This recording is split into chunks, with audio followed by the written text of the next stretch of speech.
Welcome back to Read, Watch, Play. I'm your host, Tony Cox. With me, as always, Clifford Parmenter. And we were just sharing a pre-show hug. It's very nice. It's nice to be all cuddled, warm, and fuzzy. You're all nicely shaved up on top. I am. Well, not completely shaved. I got a couple days of growth here, but I trimmed up the beard. It's my turn next. I blew my only chance to see my barber yesterday. Oh, really? Yeah, it's rough. Yeah. See, it's nice. It's nice when you decide to go bald because then you don't have to go to the barber. You do it all at home. You get the clippers and the razor and just go to town. So. I wouldn't know about any of that, but you know. Thanks for pointing that out. I feel for you, and I didn't say once you start going bald. I said once you make the choice to go bald. Okay. You can have a wonderful. Maybe I have a wonderful full head of hair. Maybe that's the case, and I've just chosen this look. For practical reasons. This is the 21st century. We have the technology. You have the choice. But listen. If Jean-Luc Picard taught us anything, is that even in the 24th century, you can have pride with a bald head, even though you know damn well that there's a cure. So did you see that they recently released the test photos of him with a wig that they tested before the show started? That is so great. So if you've ever seen the episode where there's a flashback to Jack Crusher's funeral. Yes. And he's walking with Beverly, and he's in his old uniform, and he's got hair. That's pretty much what the wig looked like. Like it was less of a receding hairline, but that was pretty much it. So great. And it was hysterical. I'm glad they chose to go the bald. I like that it worked in the flashback though. And interesting is that those makeup people were working their butt off to make it work. And interestingly enough, they would not let Avery Brooks shave his head bald until TNG ended. Really? Yeah, because if you notice, for the first 2 seasons, he's got hair and no goatee, and then in maybe season 2, like the end of season 2, which was the final season of the same year, the final year of TNG, he starts growing a goatee, and then in the next season, he's bald with the goatee. And he makes the choice. Let me tell you, Sisko's probably my second favorite captain. I love Sisko so much. As of this week, I suddenly have a new favorite captain. We'll get to that. So, we've got a bunch of stuff to cover, including, at the end of our show, we're going to talk about our top 10 comic event storylines. And we've got only one crossover on both of our lists, simply because I haven't read as much event crossovers as you have. And I have read stuff that's going to leave y'all shook when you're done. Yeah. Especially my number one. Yeah, that's true. Wait, let me see. What's your number one? Oh, yeah. And there's.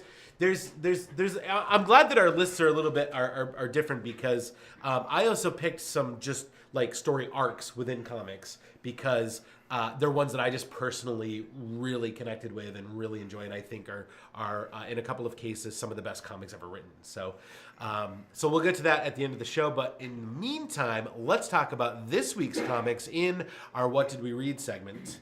So let's start off, Cliff. We got a bunch of stuff. I read a comic this week too. So excited. It was actually coming from last week, but what's great to start off is we're starting off with an event comic. Oh, that's true. That's right. All right, so let's jump right into it, Adam. Let's go with Milk Wars, Part 1, Justice League of America and Doom Patrol. So it's a DC Young Animals, like DC crossover. I don't know why they're pushing this Young Animal label. Like, every time I see one of their books, I'm like, this is Vertigo. You know? Yeah. I'm like, but whatever you say, DC, whatever you say. So we have Justice League of America and the Doom Patrol. If you're a huge fan of Justice League International, the weirdness of all this is going to be so for you. So there's a company called Retcon. In the story? Right in the beginning of the story. Oh my God. Selling to someone what it's like to create this environment where they can retcon whatever they want, whenever they want. Right? And the villain is Justice League International villain, Magna Khan. So he's like, I want it all. So it starts off super, super crazy tragic. Milkman Man flies out of the heavens with his milk to deliver to this family. And of course, it's his pleasure to deliver this milk, but the milk is actually used to retcon the family because they're not working for their entertainment value. Wow. And it gets even more bizarre than that. Also on the television is the Rita Farr show. Rita Farr is the original Lasty girl from the original Doom Patrol. Now the Doom Patrol arrives and finds that everything is messed up here in Rhode Island. And they find that family, and that family is awake and all very, very scared. And they have a lactus creature that they call Grandma that's in the living room that the heroes want to take a closer look at. But Carl Lobo steps in, and they get into a fight. And the next thing you know, the wait, what are they called? The Community League of Rhode Island. The Community League of Rhode Island steps in. Adam, can we get the table cam? Which is basically the Justice League of America. Justice League of America. You can see Vixen and Killer Frost, and I think is that Black Canary? Yeah, that's Black Canary is one of them. And the Atom. And the Atom. And Ray. Yep. Very cool. So the story is really twisted. You've got all these fascinating Doom Patrol characters. Yeah. So it gets weirder fast. Anyhow, with all these new, I'm going to try to be less spoilery with these things. They're kind of forced to confront a little bit of reality, but Milkman Man does not succeed in confronting that he's really Superman. So they have a lot of work left to do. Wow. So, so this is weird. It's really Young weird. Animals is a little weird because Vertigo is weird. Yeah, it's and weird.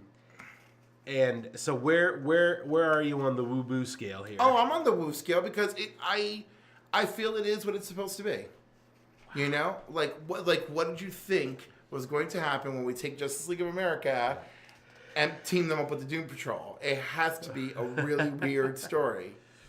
And Cave Carson shows up. Cave Carson is involved. Like, what is this? Are we going to see all of the other Young Animals characters, like Mother Panic and Shade? And... Also, yes, and they're going to be paired up in all sorts of bizarre, twisted DC combinations. That's awesome. So I really like it. I mean, it's like biased because I love Steve Orlando's writing. That's right. Almost all the time. Friend of the show. Friend of the show, Steve Orlando. Friend of the show. But it's like it's a big woo for me. Very cool. I really liked it. All right, so next up is Deathstroke Defiance Annual. I don't even know what happened here. I lost my mind. I know what happened, but I cannot believe what happened. Really? I don't know where they're going with Deathstroke after this, but this issue shut it down. The issue is mostly focused around Tanya Power Girl, and hey Roscoe, it's and oh Joe, hey Joe, so the other Joe, and so anyhow, she's having recurring dreams that Power Girl, Karen Starr, is reaching out to her. She's like, can anyone hear me? I'm trapped between worlds. Right? And she is her benefactor in every way possible.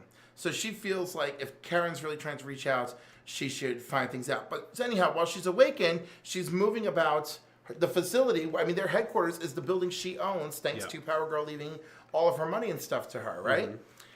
So first she finds a dude coming out of Joe's room. Is this because did they in Rebirth, did they keep the Power Girls from Earth 2 thing? Okay. And it's so weird what's kept, what's not kept. But and I'm not even sure I love how this ends. Ooh. So anyhow, everything starts unraveling with Tanya. She sees this dude coming out of Joe's room. She's flipping out about it. She confronts Deathstroke's ex-wife. She starts flipping out on her. She's like, well, I don't want Joe just having hookups in this building. I'm a Christian. And she's like, you are providing a headquarters to Deathstroke, who killed someone to bring this team together. and you have a problem with who my son sees? She's like, you need to check this out. So everyone starts flipping out. And then she's like crying in Wally's room, and Wally happens to be there to collect his stuff. He's like, I'm going back to the Titans. And he's telling her to hold it together, blah, blah, blah. And she's feeling vulnerable, so she's like making a big pass at him. And he's like, no, we're not ready. And then Jericho appears, and he's like, I just had to talk to my mother. I can't believe you, Tanya. And especially because I don't know what this is that's about to happen here. I mean, like, it was so harsh. So, like, everything. Tanya's like, what have I done? In 2 minutes, everything I've done everything's unraveling. Everything's unraveling. She goes, I didn't know about Slade killing that guy. This is a disaster. Everybody wants to leave. And he's like, Tanya, hang in there. I'll talk to you tomorrow morning. And in the meantime, Deathstroke's like having like a showdown in the desert somewhere. It kind of unrelated to all this. Sure. And he's like reliving the lead-ins. And he's with Tara. So, like, that seems okay. But everything else is falling apart. And, okay, so now there will be spoilers. So, Kid Flash, new Kid Flash, finds Tanya hooked up to this machine. And he's convinced that everything was going bad and that she killed herself. Right? And he detaches her from the machine. And he blames everyone for not looking at it. Deathstroke and his wife get into it in the infirmary. And that leads to lovemaking. And it's Deathstroke. It's always dark and great. This was like a really crazy ride angle. It really was. The artwork really supports that too. It's very edgy and it's like edgy and gritty, and that's exactly what the story feels like. Anyhow, it turns out Tanya didn't kill herself. Tanya was using a device to reach Karen. Because she figured if she could save Karen, maybe Karen can help her fix things. Ooh. But that backfired because Kid Flash disconnected her, and now she is trapped between two worlds with Karen Starr. So all our Power Girls are lost at the moment.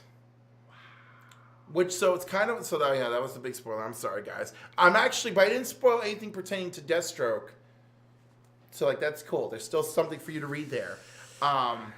But yeah, that was rough for me because I really like Power Girl. Yeah. I actually got to like this Power Girl. Yeah. And I'm always interested in legacy characters. So it'll be great to see what happens if Karen Starr comes to Prime Earth as Power Girl with, Power Girl Jr. at her side. Yeah. And I mean, there's so many superhero names in the DC, character guide. I mean, there could be some renaming if necessary. Yeah. Very cool. Yeah. So where are we on the... A confused woo? Like, this was like a real emotional drive issue for me. All right. Next up is The Flash War Prelude. A huge prelude. Who remembers Wally West? So this issue takes place before issue 39 of The Flash. Ooh. And Flash War will not debut until issue 47 of The Flash. So we've got so much buildup. It's ridiculous. How very Flash of them. It's very Flash of them. This is a Wally West issue, and it makes me very happy. Mm-hmm. It starts off in the future at the Flash Museum with a team investigating all the damage done from when Iris killed Reverse Flash. And they're looking at all this temporal stuff. Yeah, and they're looking at all this temporal stuff and like, it doesn't make sense. And they're like, over here in the Wally West exhibit, there's particular energy. And then it cuts to present day Wally. Mm-hmm. Redhead Wally. Flash Wally. So Flash Wally, Kid Flash Wally, and Barry are having lunch and talking, and things are awkward.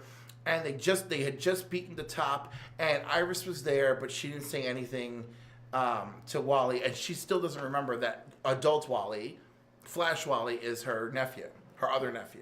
Like, that's still not sorted out. So he's having issues with that, and he's like, Barry, are you trying to force this? Did you drag Iris out here on purpose? And he's like, well, you don't understand. Things are complicated, whatever. And, and then I think it's young Kid Flash who's right, it's Kid Flash who slips out with ever since she killed Erebor Thawne, and Wally's like, what? And then Kid Flash and Flash are like, you didn't tell him? And it's like, Barry, You didn't tell me? Like, I don't expect this from him. You didn't tell me? You were there? You were fighting him? She killed him? You didn't tell me about this? He's like, I told you to keep an eye on her, Barry. I told you. He goes, you're selfish. It is exactly what it is. So they start freaking racing away. And he's like, no. And of course, Kid Flash is like, no, we're a family, please. Yeah. Like, let's keep it together. And he's just like, I can't. And Barry being Barry apologizes immediately. You know? Yeah. And while he's like, this is what you do, Barry. You always apologize first. He's like, I can't. And he just like, he zooms away, right? And he starts thinking like, this world is so crazy, and he needs someone to connect to. He needs to think of somebody who he shares a relationship with, you know? And so who does he think of? Magenta. They grew up together. They were friends. She developed superpowers. She became a superhero. She felt her powers were a curse. It made her into a supervillain. Yep. But she always loved Wally. So Wally finds her, and she's blonde and blue-eyed and happy and holding what looks like school books. And he starts talking to her, and she's like, "Oh, I'm sorry, I don't know you." And he's like, "We went to high school dance together, whatever." And she's like, "I taught you how to dance." Wally West. And then the hair turns purple and the suit comes back and she turns into magenta and starts whooping his butt, and she makes a freaking house around them out of metal. And she goes, "Don't you remember when we shared a house together, Wally?" And she's like, "Why did you do this? I was happy in this new life. A life where I don't remember being a villain. I don't remember hurting anyone. And I don't remember you." Right? I freaking love this annual. So they have it out, and he does manage to bring Magenta to her senses. And Argus, he reaches out to Argus, and Argus helps her. Is like, "You're gonna stay in school, and it's gonna be cool, and we're gonna keep everything in the wraps." And she's like, "What you did, Barry," she's like, "was incredibly irresponsible." She goes, "What you did to me, bringing all those memories." She goes, "But I want you to know there are good memories too." And it was so nice. So, and then Wally just ends the issue on this thing of like, "I'm Wally West and I'm the Flash," and they do that super speed thing where it's every iteration of Wally, until the current one is just zooming off the page. Wow. So they cut back to the future. Okay. And that team that's monitoring the exhibits, Yeah. they have some mysterious, fully hooded figure that's talking to them. It's like, well, if there's anomalies, you have to go back and address it. And they're like, absolutely. So they all activate their devices to become Commander Cold, the Golden Guardian, the Weather Master. So they're all modeled after the Rogues. Even though what they're doing is to go back and fix things. So they leave, and their master reveals himself, and it's Eobard Thawne. Oh. And he's like, they will go back. He's like, and they will prove who the one true Flash is. And that's his master. That's his master plan. And it's like, and then it's like Flash War, Flash number 47. And I'm like, dang. Wow. So huge woo, Wow, obviously. yeah. This was an issue to set up a story. All right. It was great. It was you have this whole thing of them in the future. Yeah. And then to come back to it and close on that. And then, of course, to have this just really good time developing Wally. Because there's a lot of talk about you're with the Titans and you're always Flash. You're never Wally. What is going on? Wow. Yeah. Oh, Barry berating him, being like, you shut yourself off as soon as things didn't work out with Linda. Yeah. Because she didn't remember him, despite everything that they had been through. Mm-hmm. This is a really traumatic experience for Wally West. He remembers being married to Linda. He remembers they had twins. Oh wow! It's really so. Whenever the fallout this is crazy that they're using the real world retcon to inform the character drama in the stories. That's amazing. Yeah. No, it's really very great. well done. Very well done, DC. It's so yeah, again a woo. But I had to be very particular about books this week. Yeah. If you notice about the cover prices, everything, with the exception, one book was $3.99. Every other book I purchased was $4.99 or $5.99. Yeah. Unbelievable. Yeah. I was having a fit. Let's say. I don't know why they release all that stuff so close together. That's that price point. It's savage, man. It's savage. All right, next up is or Alexander Dark Knight Metal, Woo! number 5. It's It's been a while since we've touched on this storyline. I know, and apparently in March we'll get part 6. Oh, yay. Yay. March. Well, February is a short month. Yeah. But just because it's shorter doesn't mean it gives us any less. My birthday's in February. There we go. So, good issue. Obviously, we know who the spotlight villain is. It's the man who laughs, Batman, who really comes to kick some butt. Carter Hall is completely lost in being the Hawk demon god. And he's just in this ridiculous forge wailing away while very beaten up Superman and Batman are like trying to piece together what they should do. And he's like, they told us, he gave me the answer. If there's light in the metal, if there's light in the nth metal, we can do this. We can fix things. So while that's happening, Wonder Woman is fighting for her life, battling Black Adam, be like, you sold everyone out. She goes, just to protect your desert country, you know? And he's like, don't talk to me. He goes, in a world of darkness, he goes, my country will thrive. And she just is like wailing on him, you know? And in the meantime, while Kendra Saunders, you know, Dark Hawk Girl, is like watching, and she's like, it's pointless to have hope, Wonder Woman, blah blah blah blah blah, right? And she's like, no, Kendra, you need to snap out of it and have hope. I mean, I gave a good summary on everything, but Man Who Laughs Batman like goes around and just gives everybody the business. Aquaman and Deathstroke continue their team up to investigate and find the metals, but they're confronted with Black Manta and Bryce Wayne and all of their horrors that they bring about. So again, the heroes are cornered, and Man Who Laughs knocks Diana out for a second, and because she finds Shiera's mace. You know? Oh. And she's like, I can get used to this, because she starts clocking dudes. Yeah. And then he clocks her and takes the mace. And she comes to. And he's like, on every world, Diana, every world. He goes, some of them we were best friends. Some of them we were mortal enemies. Some of them I even married you. He's like, I wrote the names of the children down, too, before I murdered them.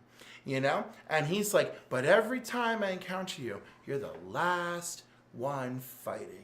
So do what you do best, Amazon, and go down the last one alone, right? So he like leaves her there to like be in despair, and she's like, I don't give a damn. I'm Wonder Woman. If I am the last one fighting, then I am the last one fighting. This is not how it's gonna be. She freaking snaps Shiera out of it. She's like, you're Shiera Hall. You're a Hawk Girl. You're going to help me. And she's just like, okay, Diana, I have hope again. Like, let's do this, right? And she's just like, we're going through that portal. So they go through the portal. And it's all Dark Universe Wonder Woman.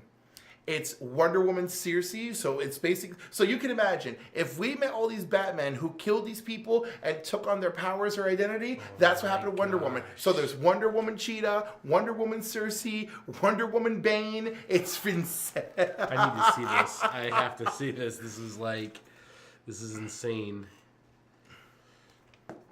Yeah, it's a little bit after this.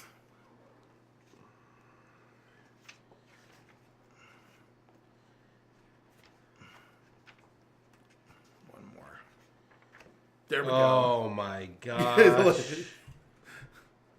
Oh wow. Wow. Oh wow. This is crazy. This is crazy.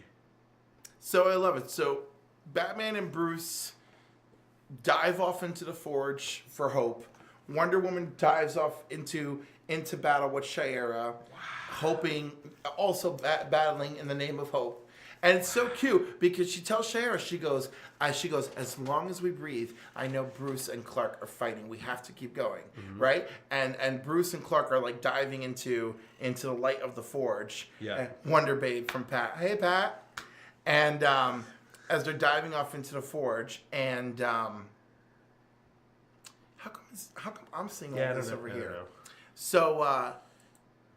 So yeah, so Batman and Superman are diving into the forge, and they're like, as long as we're fighting, we know Diana's out there fighting too. And I was just like, oh, this is so Trinity of them. Wow, that's awesome. So I was pleased with this issue. Very cool. It sounds like a good issue. It is a good issue. It definitely is, like, it's taking a direction. Again, I liked it. I've always been giving these a woo, but Yeah. like I always liked the side story better. I like the background stories on the villains and stuff. Yeah, I like that yeah, better than the main story. But like this issue, Yeah. I'm fully on board with the main story. All right, last up in our DC section is Mystic U, book 2. Elisa Whitney. Bad romance. So exciting. So of course they want to know what the malevolence is, right? And so Dr. Occult, the male, steps in and gets the kids to do like a summoning circle, and the freaking malevolence starts actually forming as a cloud, right? And Zatanna gets sick immediately, and they're not able to maintain the circle. And but he's like, it's one of you kids, and of course he immediately suspects Zatanna, you know. Now, of course, the only new character here is Pia, so I still suspect her. Yeah. You know? But then we have the super cute glob of goo running around,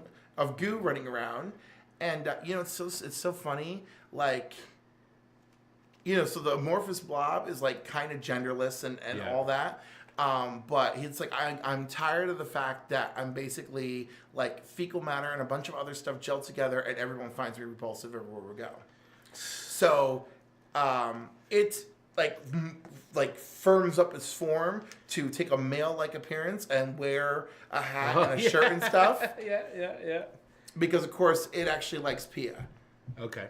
Zatanna spends a lot of time struggling in her classes. Then there's a higher there's a group of a different devotion that like wants her to like join their house, like a sorority, and they give her stuff to like make her to help her focus and be strong. You know it's much worse than that, of course, because she goes to them. She's like, I'm not getting along with my friends anymore. Maybe I could just live with you. And they're like, of course, join us, sister. We promise we'll help you through the pain. And she's like, the pain. They're a hive, in the literal sense. Yeah. I can see that now. And of course, she uses a little bit of magic, and the one person who sees it is Faust, and they come to the rescue. And of course, you know, she has like a romance with Faust going on. Yeah. In the meantime, she connects hands with Pia alone, just Zatanna and Pia, and the malevolence returns. And what sucks a little bit more, you see the malevolence as it disappears, a little bit of it seems to kind of stack or poke into goo. So that's not good. It's not good at all. What's with Scott Summers? That's Faust. Oh, that's Faust. Yeah. I love that he looks like Cyclops on his day off. Oh, well, there you go. And then look at them, like everybody just hanging out. And he thinks he killed her the minute they got just the slightest bit romantic. Whoa! This is kind of cool. This is like almost like a young adult kind of. It is. It's funny, and I love that cool. she's been working on it. Like she was working toward this for 2 years prior. Yeah. So in 2 months we'll have the final chapter. Very cool. Again, this book is $5.99, but it's like 48 pages. Yeah. It's every 2 months. Like it's very well thought out by DC and everyone. And Very the art cool. is really good. So Yeah, yes. it just looks great. So. It's still a huge woo. I'm very excited. All right, so I read a comic book this week. Not the I goo. read- Not the goo. Not the goo. Hey, Mike. I read Star Trek Discovery #2, The Light of Kahless. So this is like, I think what they're going to be doing is they're going to be doing an ongoing Discovery one, but they're going to have story arcs that are different backstories of different characters. So this one is the backstory for Takuvma. And as I mentioned when I reviewed the #1, this is the story of Takuvma growing up, and it's Laurel telling Voke this story of Takuvma and how he came to be, you know, the leader of this tribe of Klingons. And last time I spoke that, you know, Takuvma's sister wanted to go to Boreth to, you know, learn about Kahless, and instead Takuvma ended up going. So he goes, and he's like the best student they've ever had. He lasts through the trials that they have longer than anyone else, and he starts to have these visions of a light. And he doesn't know what it means, but he feels like he needs to stay on Boreth, and he needs to continue teaching and learning, and then teaching about Kahless to other people, and one of the like priests there thinks that this light vision that he's having is Kahless coming back, being reborn into Kuvma, and that's a big deal. The other priest doesn't think it's that, but thinks it's still significant, and so right, because why is he seeing this light? Right, exactly, and plus he's such a strong leader. He's becoming a strong leader amongst the other students, and through these tests and challenges, the other students are faltering, and he's carrying them up. He's bringing them with him. He's leading them with him, instead of just leaving them out there to die. Which is a traditional Klingon thing to do. Well, yeah, it's like, oh, die with honor, and he's like, no, we're gonna live with honor, and so then he gets word from his home that his sister is getting married to a member of House Mokai, which is L'Rell's house, and so T'Kuvma has been requested to return home to partake in the wedding ceremonies.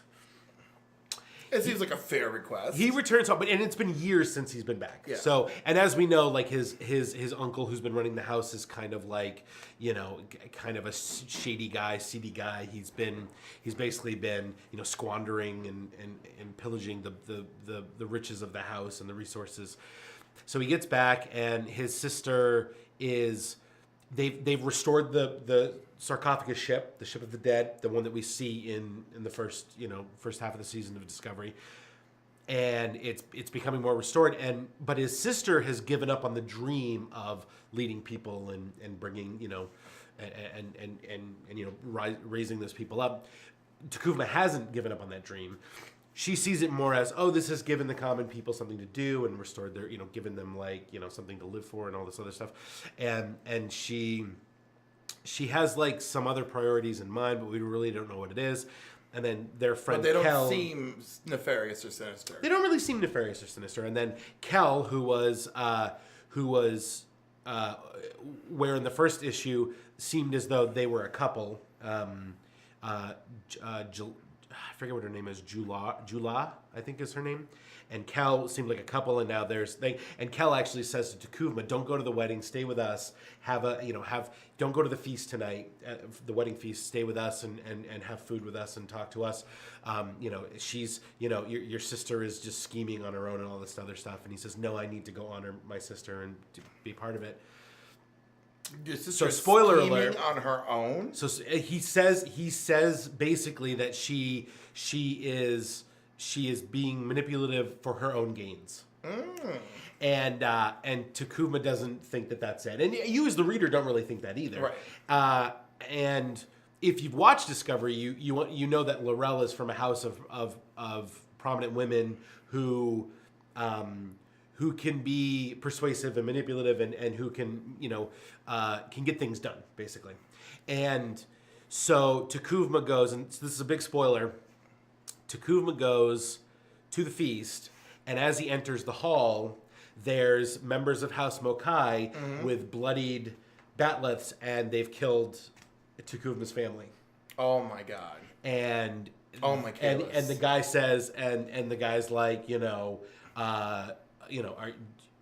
want to end up like these guys, or do you want to kneel before me? Tell me he single-handedly takes out that room. We don't know.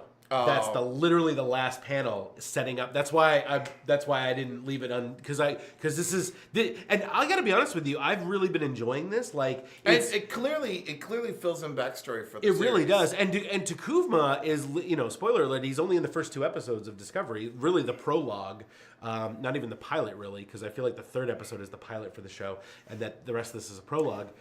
And what's really like sad and funny about this? Hey, Sam. My cousin Sam just joined. Hey, how's it going, Sam?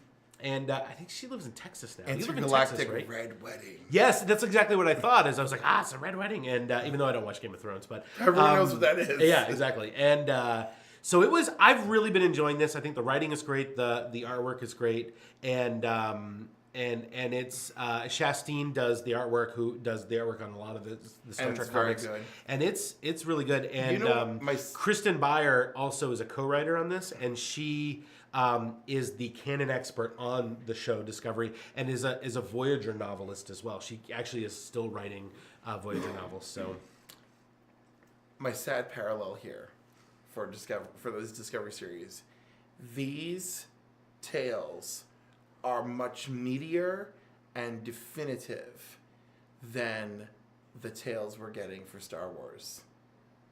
yeah. Like all of this wonderful, fleshed out, thoughtful backstory for Takuvma. Yeah. And then what do we get for Captain Phasma? Exactly. Right. I feel like they don't know what to do with Captain Phasma. No, what I'm in limbo about is I really loved by them not having a plan. Ryan Johnson went crazy. And I really enjoyed that because I felt like everything just needs to just be like become unhinged for the franchise to move forward. Yeah. And for me to be interested on a selfish level.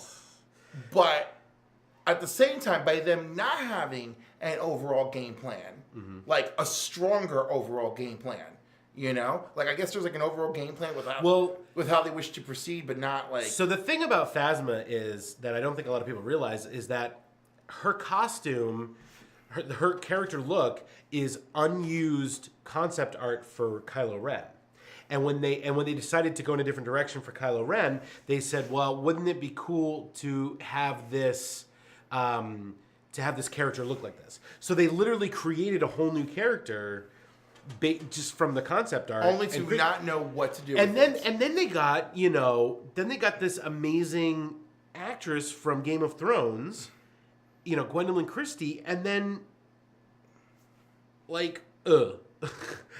So... But yeah, so Star Trek is actually killing it. Yeah, I agree with this. I agree, Pat. If she's dead, I'll be pissed too, and I don't think she is. I think they're going to bring... I think she's somewhat like Boba Fett. She's like the Boba Fett of this series, where she's very mysterious, and although less exciting, I guess. But unfortunately, they kind of like made her less exciting. Yeah. You know what was so exciting about Boba Fett? You honestly had no idea what was going on. Yeah, there was no backstory. He appeared in very few scenes. Yeah. There was no backstory, and the mystery of Boba Fett made him super cool. And then they explained it. And they explained it. And when IDW had control of telling those stories, which now all that is extended universe, right? No, not IDW, Dark Horse. Oh, sorry, Dark Horse, right? Right, I'm sorry. Yeah. IDW is doing Star Trek stuff. Legends, it's now called. Right, they're now Legends. But that Boba Fett stuff was fantastic. Yeah.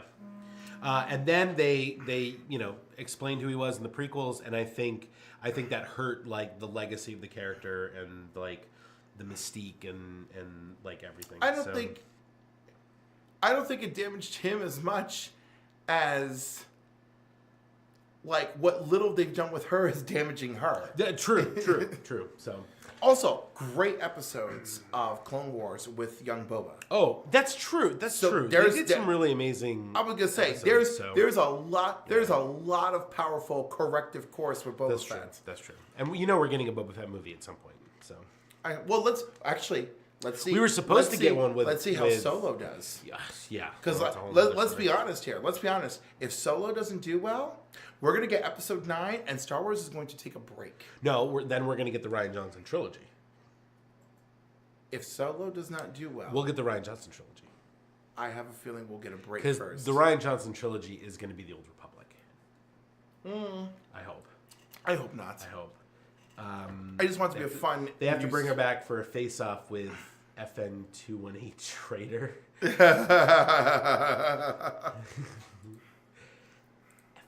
You know what would be great? They come back for a face-off and freaking Rose is like, we don't have time for this.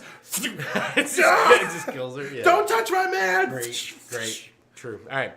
That would be me. Our last comic for this week is a Marvel comic, and it is Return to Planet Hulk, the Incredible Hulk versus the Unworthy Thor. And with wonderful Greg Pak and Greg Land blowing out this sequel out of the water. Greg Pak is writing this? Yes.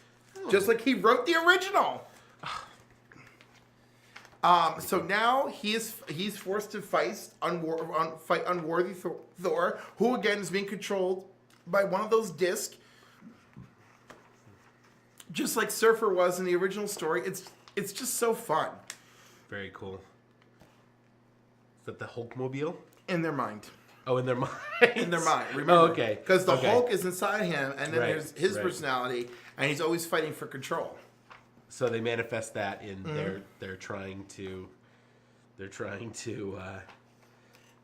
Steer the wheel. well, that's interesting.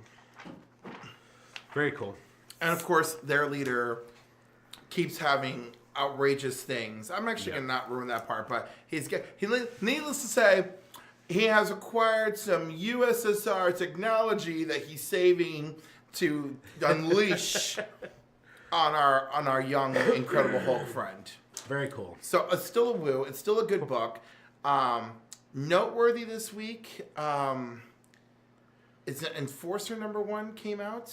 Silencer. Silencer #1. Silencer #1 came out. It is not for me. No. But that doesn't I'm mean looking forward to the Terrifics. I think I'm going to pick up that I am book. so looking forward to I Terrifics. want to pick that book up. I am looking forward to that. Of course, I'm looking forward to Steve's new book. I'm kind of looking Who's Steve writing? He's got,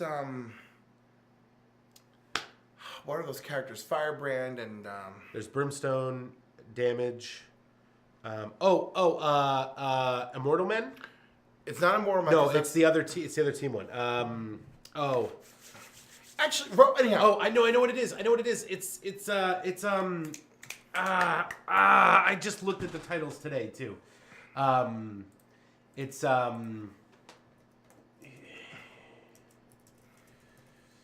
another team one though, right? It's yes. It's oh my god.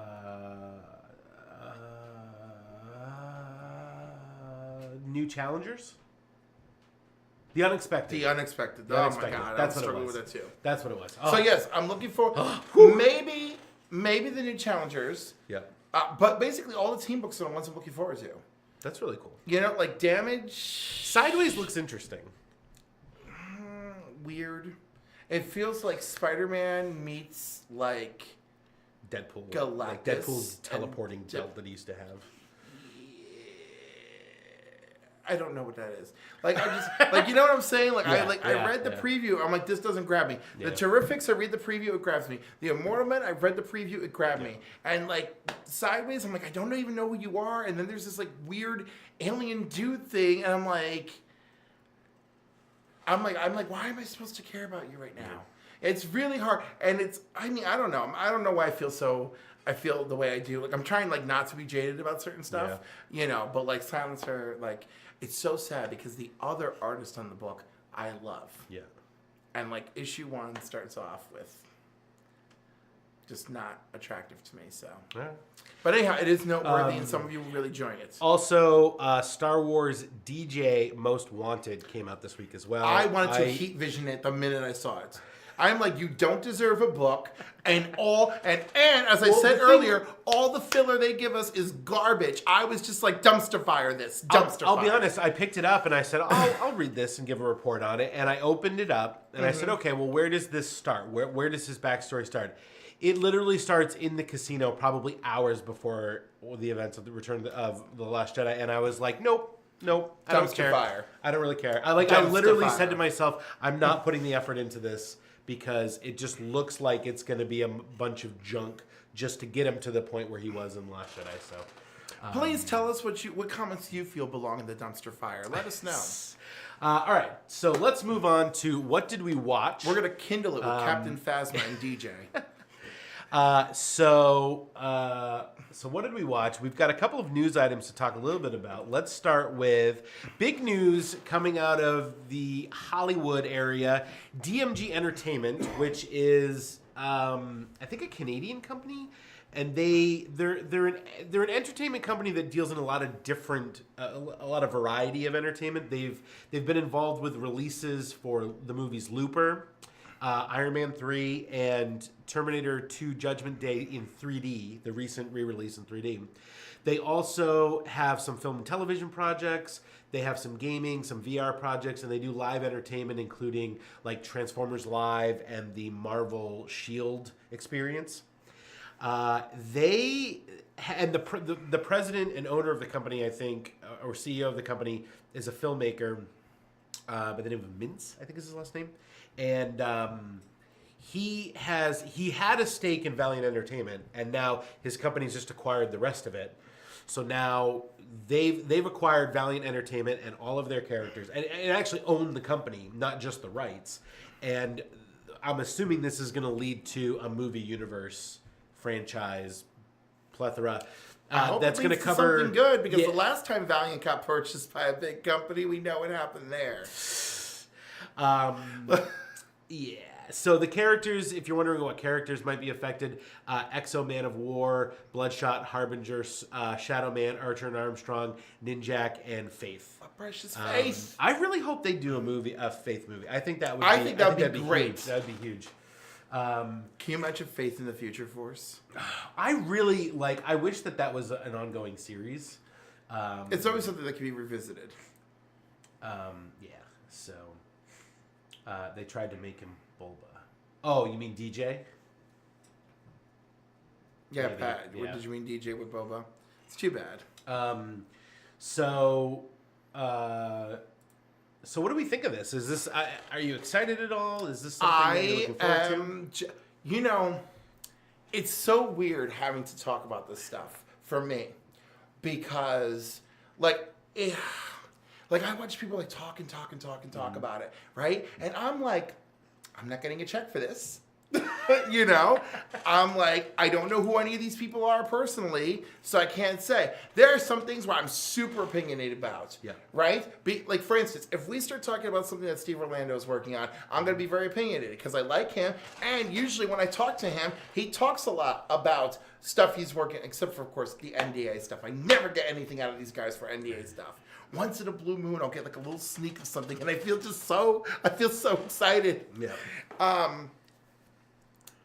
But I can always feel like I have more input. I've met these people. I almost kind of know how their brains work. I've built an interpretation of my dealings with them, with certain editors and certain writers and whatever. So I kind of have a scope on how I feel about them. I don't know any of these people. It sounds like they're not going to touch the comics, so I'm great for that. So please leave them alone. I think this is purely so that they can translate the comic properties into films. Yeah, or studios. Remember, we're supposed to get a Ninjak series on that was on YouTube Red. That is being done by the Superhero Beatdown people, and it's supposed to be. At first, it was this web series. Now it's turned into like basically a Ninjak Beatdown series, and the guy who played Deadshot on Arrow is who's playing Ninjak, and I was super excited about it. I haven't seen any more news about it, or seen an episode. I'm a little concerned where that's headed. Well, I'm wondering if is this deal gonna now put the kibosh on that? It could, or maybe they'll just let it run because it has to, and then come back. I think if we're gonna go into movie properties. And also, everybody's down. Like, Amazon's down to throw money at an original movie. Netflix is down to throw money at an original movie. And so, that's as we've seen lately, right? But then again, maybe you want the big theatrical release. But if a pick of any of these characters, he's a filmmaker too. This guy right here, Mintz, is a filmmaker, and I think that this is a personal investment for him as well. Like he wants to see these characters brought to the big screen and done in a certain way. Then he needs to start with Exo Man of War. Well, and I believe I think they just announced that Vin Diesel is going to be playing Bloodshot. I think. Of course they're gonna go with Bloodshot. Oh my god! I'm just like, but I don't know. But that was announced a week or two before this. This was announced today. We don't really know. All I know is if you want to build a Valiant movie universe, and I'm not even doing this as an Iron Man correlation. I'm just doing it as a strong lead correlation. It should be Exo.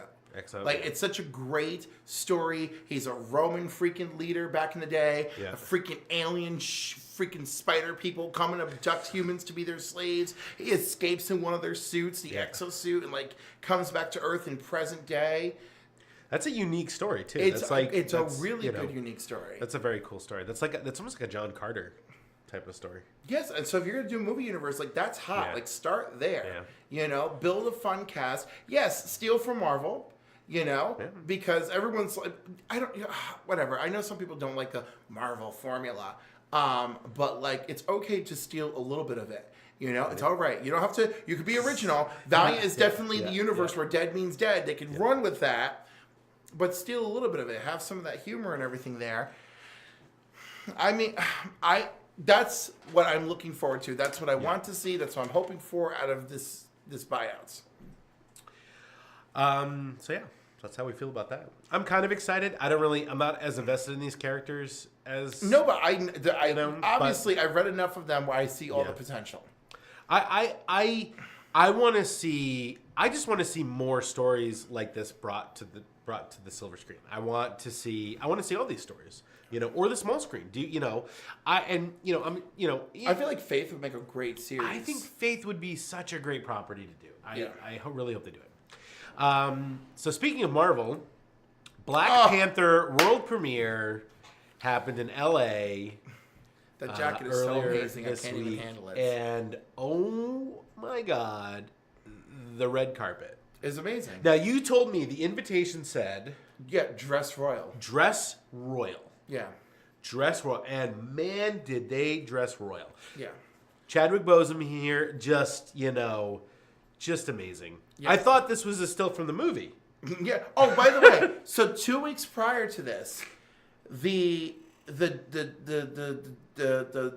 designer from the movie, costume designer from the movie, said, if you like all of this, wait till you see that red carpet. Oh, jeez. And they did. They went all out. Here is some more of the cast members. I love it. They're really. Everything is royal. First of all, I love royal colors. Okay, yeah. Lupita Nyong'o is wearing gold and purple. Is like the most royal. This is like she stepped out of a movie. Like it's just absolutely incredible. They look amazing. Angela Bassett, that outfit is killing me, and I absolutely love it. They all welcome to Cliff and Tony discuss red carpet fashion. Yes. I mean, we're not going to go into it, but I mean, these outfits are killer. Even freaking Colby Smulders showed up in like a metallic, like multicolor thing with reds and greens and golds in it. Very royal. I was just so happy. Is Mariah Hill in the movie? I don't know, but Clark Gregg was also there with his wife. Oh, they probably just got invites with. Well, I haven't seen Clark Gregg at one of the Marvel premiere red carpets in a long time. Really? Yeah, I mean, think about it. When's the last time you saw him at one of the red carpets for a Marvel movie premiere? He didn't go to Thor? I'm pretty sure he was at the Thor premiere. Right, but since they killed his character, when have you seen him? Oh, in the movies? In the red carpets. Thor, Ragnarok. He was at the red carpet for Thor Ragnarok? I'm pretty sure he was. Oh, okay, that would be nice. I didn't see it. I mean, I think he went to the premiere, which I don't know, but it also depends. Did they do the world premiere in Australia for Ragnarok? I don't know. But that might be a reason, too, where they did it. Right, because S.H.I.E.L.D. was filming there, right? Oh, are they filming Oh, no. Were they? No, I don't remember where they're S.H.I.E.L.D. filming. films in L.A. Usually, but hey, when they were filming in Puerto Rico, they went to Puerto Rico. Oh. That was really cool. I was very excited. All right, so next up, we had a trailer drop that I was not expecting. And I'm so happy! Ant-Man and the Wasp, the sequel to Ant-Man, which, as some of you may know, is my least favorite Marvel movie. And one of my favorite solo Marvel movies. But let me be clear, is that the reason I dislike it so much is not because of the character or the movie story. It's that just for me, like, it felt like two different movies. It felt like Edgar Wright's script with a bunch of Paul Rudd thrown in, and it just did not work. It just didn't feel right for me. Yeah, see, I went into it with none of that garbage in my head, and I was very happy. And this is a problem. This is why I have made the vow. And I did it right before Justice League, where I'm like, I'm not clicking, I'm not looking, I'm not reading, I don't care. I want to go see it for what it is. I feel like genuinely, no matter how strong you think you are, when you expose yourself to too much of that stuff. Hey, Chris. Oh, hey, Chris. When you expose yourself to too much of that stuff, you cannot help but it being your mind. I mean, I don't know. I feel like I'm pretty. I feel like I'm personally able to separate that stuff when I go watch stuff. Most people can, but I feel like sometimes it seeps in. Also, like for Justice League, I was not affected by all of that stuff at all. I wasn't either. But listen, you've worked on movies, so there's a part of your brain doing some processing, and sometimes it's processing going, hey, for the mess that this is, this looks pretty damn good. And maybe some of your brain is looking at this movie going, from what I heard, there's some shaky things happening here. It could be possible. I think the two biggest things for me is like when Michael Pena was doing his like fast talking with the supercuts and stuff. Kiddings. What? Who's that? Kinda over 9,000. Oh, kind of over 9,000. Well, thank you for oddly enjoying this. So we are quite odd. So like when Michael Pena was doing his quick like thing, and he was doing the voiceover as it was doing the supercut or whatever. I love him, and I want the girl from the first 2 Thor movies, right?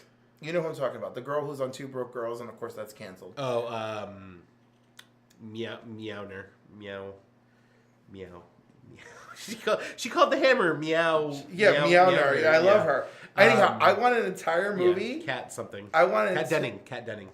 I want an entire movie where their characters narrate the story. Like I want them in a shield. I want them in a shield interrogation room, and they're being interrogated by Maria Hill, and it cuts to so what happened next, and then they narrate the next portion. I want the whole movie done in that fashion. I could see that.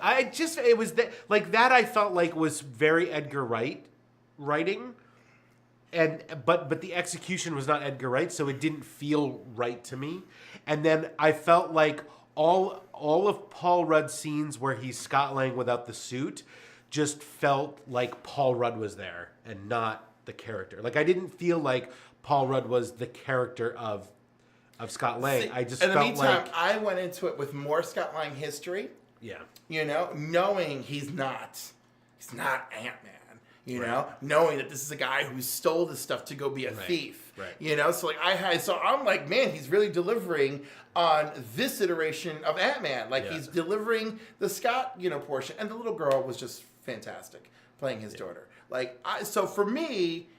So as soon as I was like, oh, well, this isn't going to be Hank Pym, and we're not going to get Janet, so my bar went down as well. Okay. And then it was like, but let's see what they do with Scott Lang. And I was like, oh, they're really delivering Scott Lang to me. So I was feeling really good about it. And then, of course, the fact that it was funny in a way I really, really enjoyed. Yeah. And I mean, my God, just I thought the cast was phenomenal. So that being said, I loved this trailer. Yay! And I feel like this is going to be a more cohesive story. It's going to be Peyton Reed's story from start to finish, and I'm very much looking forward to this, and I cannot wait. Wasp looks badass, and I'm just like, and very comic accurate with the shooters and the I love, and he's like, oh, I guess the wings and the shooters came along afterwards. He goes, no. He's like. You didn't have the tech for my suit, right? He's like, no, I did. I just didn't trust you with it. All right, so let's move on to what did we play. So I played a really cool board game that I wasn't expecting to be as cool as it was. I'm glad you did because I haven't played something in such a long time. Do you want to play something tonight? Maybe. Do you think this is quick? Yeah, it's not too bad. It's very fun too. But so I played Ex Libris, and this is from Renegade Games. Be careful Googling it. Be careful Googling it. Make sure you Google it with the words board game. Yep, and safe search. And safe search. I'll let you discover what you'll find then. So Ex Libris actually is the plate that's on the interior of the book that shows ownership of the book. It's an old term. It's a Latin term, so you can identify whose book it was back in olden Latin Roman times. Anyway. So this game is about you building a library with cards. And I have the box here, which is kind of cool. So here's the box. As you can see, actually, behind me. And it has, the components are really great. It has, one of the features is, so at the end of the game, you have the mayor will come and assess. He does the official library inspection, and this is how you score it. And so you have a dry erase pen, and you write down the score. You write down the numbers of all the different category of books you have in your library, and then you multiply out the score, and then you find the total. So it's very funny. They have a lot of fun games that I like include the dry erase, which is very nice. Yeah, it's really neat. So you get and the pieces are really cool. I think I have a picture of the pieces here, but the components are super cool. So you can play a couple of different ways. They have you can play with. Oh, look, meeples. Yeah, they're like little meeples. By the way, there's superhero meeples, like DC Comics meeples that you can replace. That you can replace in your games, games, and they're available at Kerwin's, in Catskill and in Poughkeepsie. Just putting it out there. There's actually Justice League one. It's like a little Hall of Justice tin, and it comes with the original 7, like it's Superman, Batman, Wonder Woman, Aquaman, the Flash, Green Lantern. Because normally they're in blind packs. Yeah. So this is a tin that you can get. Actually, get the Justice League out of them, and then the rest is random. Adam, can we get the table cam real quick? So when you play, this is your sort of player board, and this is the generic one when you're playing like a regular, like the introductory game. And then if you flip it over, they also have different character cards. Oh, hey Shane. And hey Sean. Hey Sean. He says Cliff looks thrilled by the idea of it. Yeah. Shane wants a Cliff rant. Yeah, you missed the Cliff rant, Shane. Yeah, he did have a mini Cliff rant. So each back has a different character which has a special ability, and then they have corresponding. You'll get assistants. So the little like gnome people are your little assistants. So you'll get a couple of those in the same color, and there's different colors. There's different colors of each of those, but you get little assistants like that, and then you'll get one special assistant that's a different meeple shape, and one of them is a gelatinous cube. So you actually will get a gelatinous cube. And they work very similar to the assistants when you're selecting your actions. However, they'll activate your special ability for the character. And what I mean by that, Adam, if we could go back up to the screen, and let's go full screen too. So this is sort of the game board laid out. The big game board up at the top is your main game board, and it's the town. And there's category cards. Each book in your library will have a category, and there's a card for each category that you deal out at the beginning of the game. One of them will be for prominent works, which whoever has the most prominent works in their library will get a bonus point. Will get bonus points for first, second, and third. So, and if there's a tie, you take both numbers, add them up, and split them evenly, rounding up. And then you'll deal one category card for the banned books, where you'll get a -1 victory point for each banned book that you have in the library. Is there like a card that like gets you bonus points for banned books? No. Oh, there's no Bizarro effect. No, and because the thing is that what you're going to do is, and if you look in the thing, there's these other card tokens that are locations in the town, and each one of those has a special action that you can take that will allow you to gain books. Adam, let's go back to the table cam, please. So like the first one that starts with is the Diviner's Hut. And that basically will allow you to either draw a card or shelve a card from your hand. Or no, it allows you to draw a card for each assistant you've placed that turn, and then you become the first player. So the longer you wait to use that, the better effect you're going to get by drawing more cards. However, the longer you wait also means somebody else could take it and be the first player for the next round. And then each other location will have different ones. They can be used certain times. Some of them are instant effects, where you can it usually helps you gain a card for your hand or allows you to shelve a card from your hand to your library. Or some of them are like auction. The auction house here is an effect that happens after this part of the round ends. Then whoever has bid the most discards a number of cards and gains cards that have been dealt face up on that card. So, and like this deal 4, you'll actually deal 4 cards face up that have the books and the categories on them, and you'll get to choose or whatever. So it's a lot of fun. Now the cards themselves will have the categories. They also have a letter associated with them and a number within that letter. And so your goal is to build a library that has, here are the book cards. So your goal is to build a library that is in alphabetical order from left to right, top to bottom. You can go three rows up and any number of columns over. But as you're gaining cards, you're gonna be shelving them either adjacent to them this way or this way or this way or this way.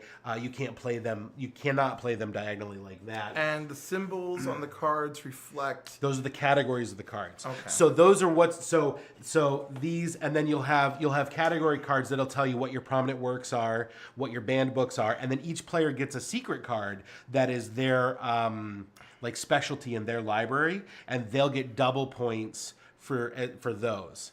And there's all of these cards are unique, so there'll be one banned, one for prominent works, and then one Brian. for.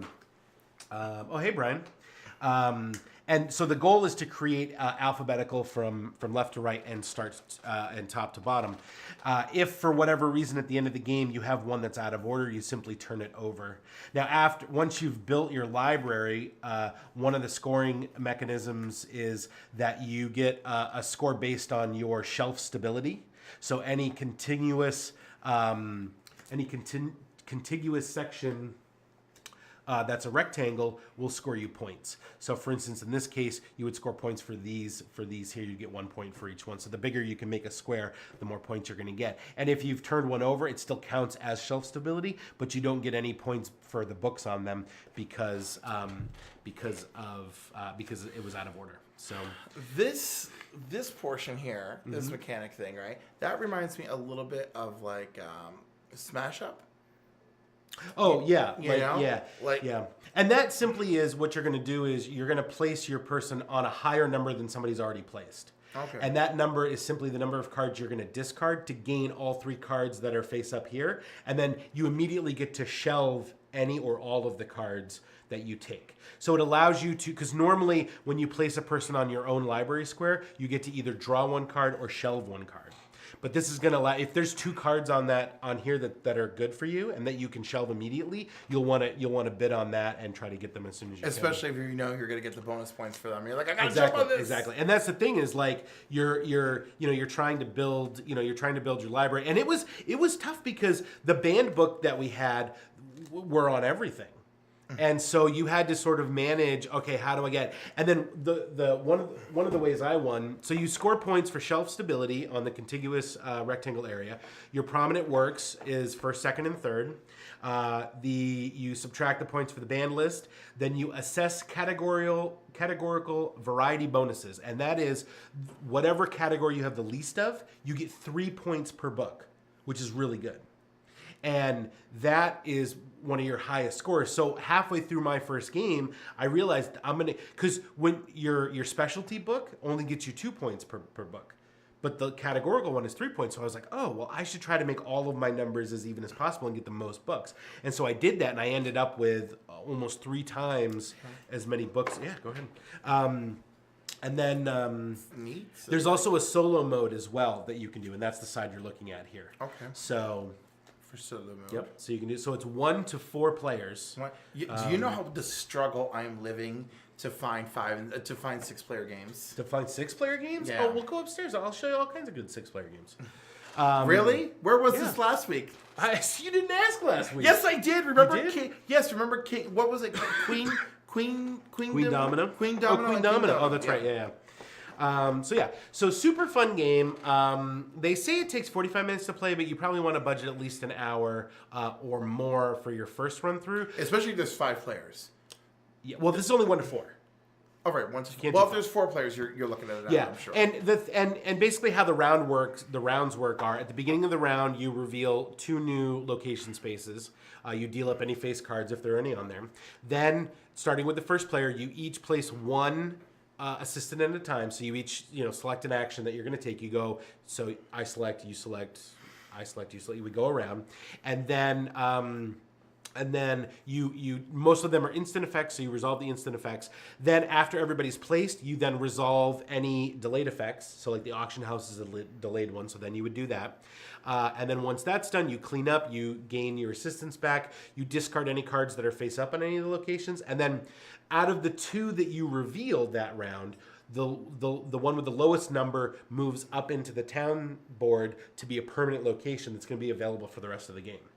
So then, when you start a new round, you deal face-up cards on any of the tiles that require it, and then you start over. So, and then for a 2-player game, once somebody has 16 cards in their library, then you trigger one last final round, and then at the end of that, you do the scoring.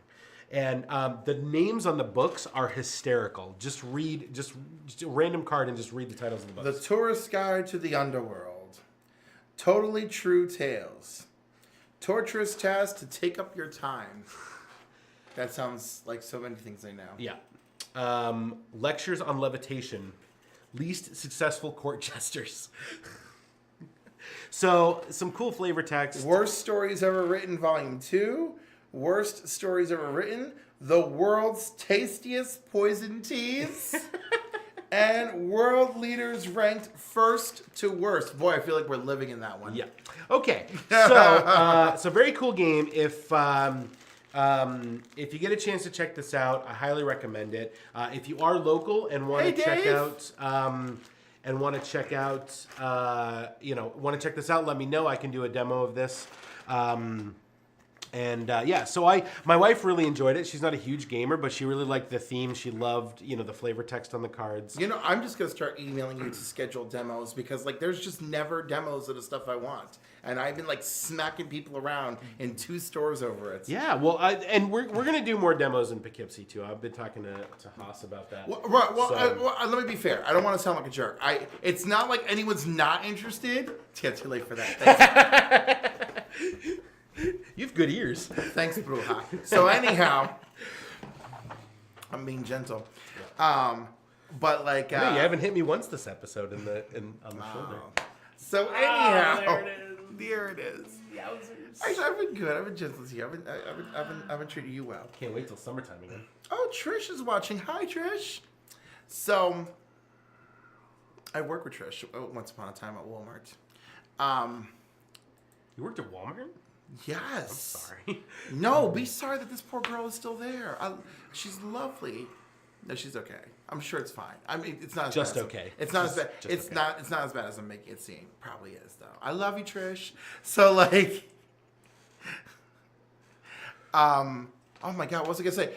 I am curious about the Dragon Ball Super game, and she's already laughing at everything I said. I appreciate it.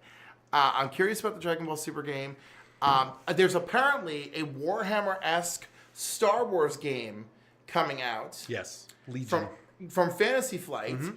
Only they're not sending out demo material. They're just buy our stuff. Yeah, well, Fantasy Flight, I mean, with the success of every other Fantasy Flight Star Wars game, they're just there you go. I can't do unpainted.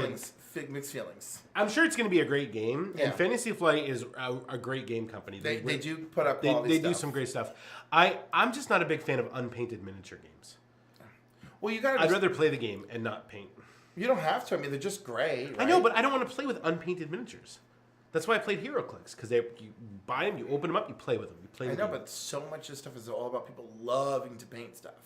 That's fine, and that's fine. That's fine for them. It's very therapeutic. When you and your wife are done with Legos, you can just sit there and paint starships.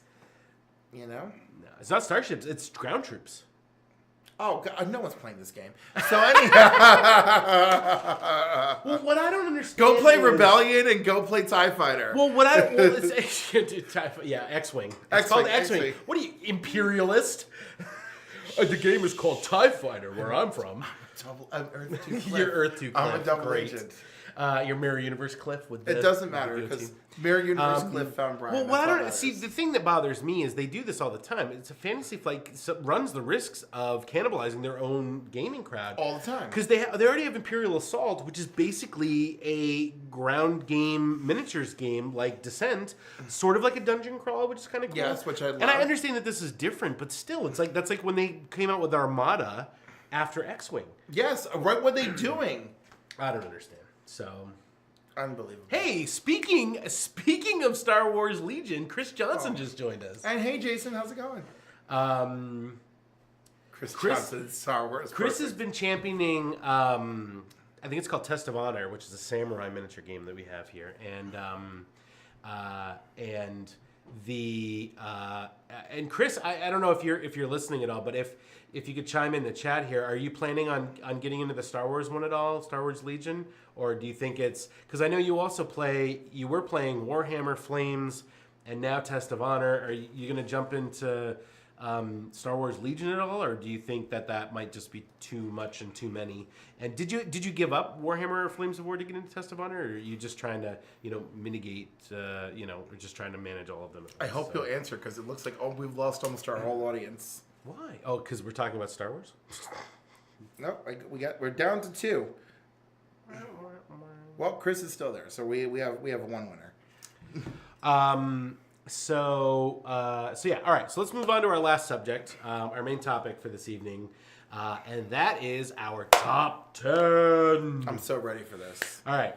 So let's start off with honorable mentions.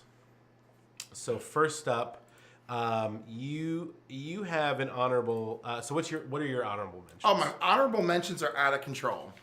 All right, because there's just too much interesting stuff that came out. So my first honorable mention is the Mutant Massacre. Okay, so a lot of crazy stuff came out of the Mutant Massacre. Okay, this is where Angel got beaten up by the Marauders in the sewers, where most of the Morlocks died. Then they thought the New Mutants died down there. Thor expunged the sewers of the dead bodies by summoning fire with Mjolnir. It's later.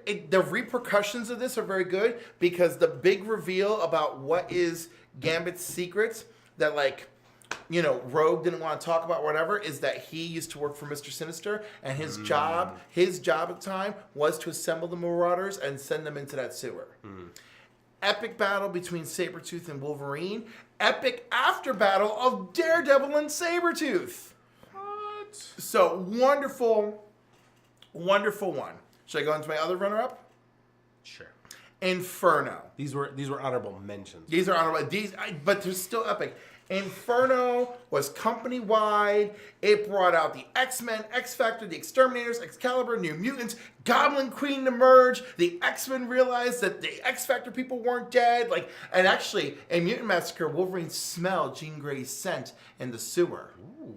So that was cool. But then in Inferno, everyone thought that the X-Men were dead. So that was a whole turnaround.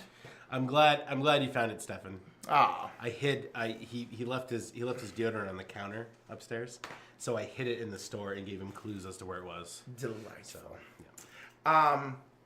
I had to make notes because there's so much stuff. Bob Harris was the editor behind all this, and he had a 20-page guide timeline to keep track of the character developments throughout this ginormous crossover that was Inferno. I mean, it's huge. So when you get it collected, it's one of those mega books. So Chris replied, he's saying it's not out of the realm of possibility to play Star Wars Legion. He is pushing Test of Honor really, really hard. And he's still playing 40K and Flames has actually been picking up because they're doing more mid-war stuff. And Italian armies are coming out for Flames of War. And Chris is a Luigi, if you know what I mean. I got you, bro. Okay, I'm not going to say nothing, but you know welcome, what I'm thinking. Stephen. All right. So what's your next honorable mention? My next honorable mention is House of M. Famous for No More Mutants. There is still technically fallout from House of M, including how people react to Scarlet Witch, even most recently in Worlds Collide, the Avengers crossover. So it's maybe not one of my favorites, but it was one of those things where I liked what was going on, and all the B-list characters shine in House of M. Hawkeye and Cloak and all these characters were amazing. Cloak was their teleporter for everything. That was my favorite part of the story. Was that the B-list characters shined, and then of course No More Mutants had severe after effects. So again, still not one of the best of the best, but for Fallout it does. And the next one we both share this is an honorable mention. Civil War. I like Civil War, and not as memorable for me personally as some of the other ones, but definitely one that I feel like was different and resonated, and just it had. There's a lot of good stuff in that story arc, and there is a lot of good stuff, really but again, it gets my honorable mention because again, worthy. So you see, when you originally sent me this list, you said events. Yeah. I was like. Events. I'm talking about this stuff changed stories for years. Yeah. Ripple effects happen from these stories. So yes, ripple effects certainly came out of Civil War, and yes, it was good. And of course, they've corrected a lot of it. But the whole idea of for the whole concept of for its time, it was very incredible. First of all, it was very topical. We can always go back to it. It gave us the Civil War movie, and it really made us look at comic book wise. Who are these people, and why should you trust them on both sides of the fence? Yep. And you have one more honorable mention, and then I have one more. Okay, this is so good. Like, I wanted to put it in the list.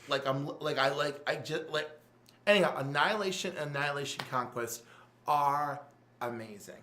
Featuring Nova and the Guardians of the Galaxy and battling Thanos and Ultron and all this stuff is just so... well, they're not really battling Thanos, but it's involved. It's just so good. So good. It is truly... It was like the last great thing that Dan Abney and Annie Lanning did together, and it was amazing. And then, real life ruins everything. It was truly epic. If you want like an epic space Marvel crazy story, Annihilation, Annihilation Conquest are for you. Mm-hmm. Like if you want the Star Wars saga Marvel event, this was the event. Yeah. This was it. This was just like battling your way through space, fighting your way to an evil genius who you're surprised to find out what it is. It was so good. And one that I almost put on the list was and again, I added like story arcs because I simply have not read as many event stuff as you have. So I needed to fill in more with some of my favorite, 4 to 6 issue story arcs that take place or limited series. So one of them is the 4-issue series JLA Avengers, which is, I think the only time that each team in its real state combined and actually had a legitimate crossover arc. And this is not available anymore. You cannot go out and purchase this at a book. You can't order it online. The only way you can get it, I believe, is if you illegally obtain it through downloading a file. And of course, trades go. You can't. No, it's not. It doesn't. You'd have to get it on eBay or something. I'm using the wrong thing. I mean, go to comic book stores and hunt them down. Yes, but it is not an easily obtainable issues or trade paperback. But it is well worth the read. And George Perez artwork. Beautiful. It's a very fun and you get to see these teams interacting in their true forms and just like when they're in each other's worlds and universes and the way that they react to those things and the issues that they have with those worlds. It's funny reading that and then watching the movie universes in their current states, and it's almost the opposite. Yeah. One of the complaints in this comic is when the Justice League is on the Marvel Earth, everything's gritty and dirty and everything. And then when the Avengers are on, the DC Earth, they're like, oh, look at these statues of superheroes. They make them pray to their gods and everything. I read Quicksilver's like, speedsters? They like speedsters here? That was my favorite moment. He's like, I want to live here. One of my favorite moments is when they finally meet for the first time. And Cap and Batman are going at it, and they're just like, they're not really fighting. Yeah, they're just sort of like, other, and they're just like, and then they just stop, and they're like, I'm not your enemy, and he's like, I know, like they've already got it figured out, and he's like, well, great, can we tell them that? Because like everybody else is fighting, pure Thor chaos. is smacking Superman with his hammer and everything. So. Wonder Woman's lassoing people up. Yeah. Oh my God, she attacks Hercules. She's like, defiler of Hippolyta, and he's like, I wouldn't call it defiling. It was so great. One of my favorites. So very cool. Thanks, You should be on TV. He is kind of on TV. You're kind of on TV. Thank you, Trisha. I appreciate it. Apparently, you should be on TV, but not me, is what she's saying, I think. I'm dragging you down, is what she's saying. I've always told you I want you to be there as the producer. And I'll make behind sure, the scenes. and I'll make sure that you get the proper pay. Awesome, thank you. All right, so let's jump in. Let's start with your number 10. My number 10 is, I love me some Greg Pak. So, World War Hulk, ripple effects, serious consequences for the character, huge character development. Thanks, Trish. She said I should too. Good, thank you, Trish. She's sweet. So but yeah, World War Hulk, wonderful. I just it meets the criteria. It's probably one of my 3 most modern choices here. When was this originally released? Oh my God, I wish I had made notes on it. It was like 2000. Yeah, I should. 2009, 2010, because I know I had the trade in 2010. 2007. Yeah, look at that. Damn. So I think a lot of the ones I chose are from 2007. It was the last time. I know Annihilation and Annihilation Conquest are from the 2007, 2009 arena. So my number 10 is Dark Knight Returns. This one is, I think, Frank Miller.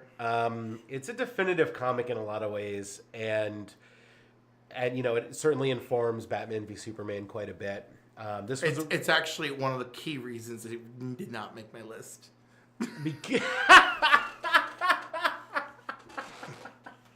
Here we go. All right, I used to. This is gonna happen. I used to love this. Yeah. But I feel that this became the groundwork for a lot of things I do not like in fandom now. And and although I appreciate it for what it's worth, and I actually love the DVD animated movie. I love the DVD animated movie. It won't go on my list because it's nope, you've done more harm than good, buddy. Originally released in 1986 as a 4-issue miniseries, the story of Batman coming out of retirement, taking on everything that's gone wrong, and then Superman being, the president's puppet, pretty much hired to go, stop him. Carrie Robin. I mean, just everything about this comic book I really enjoy, and it really shows this darker, grittier, and you're absolutely right. I mean, this really is the template for a lot of stuff that came after this, especially in the movies, Christopher Nolan's series, all that stuff. There's a lot that's taken from this.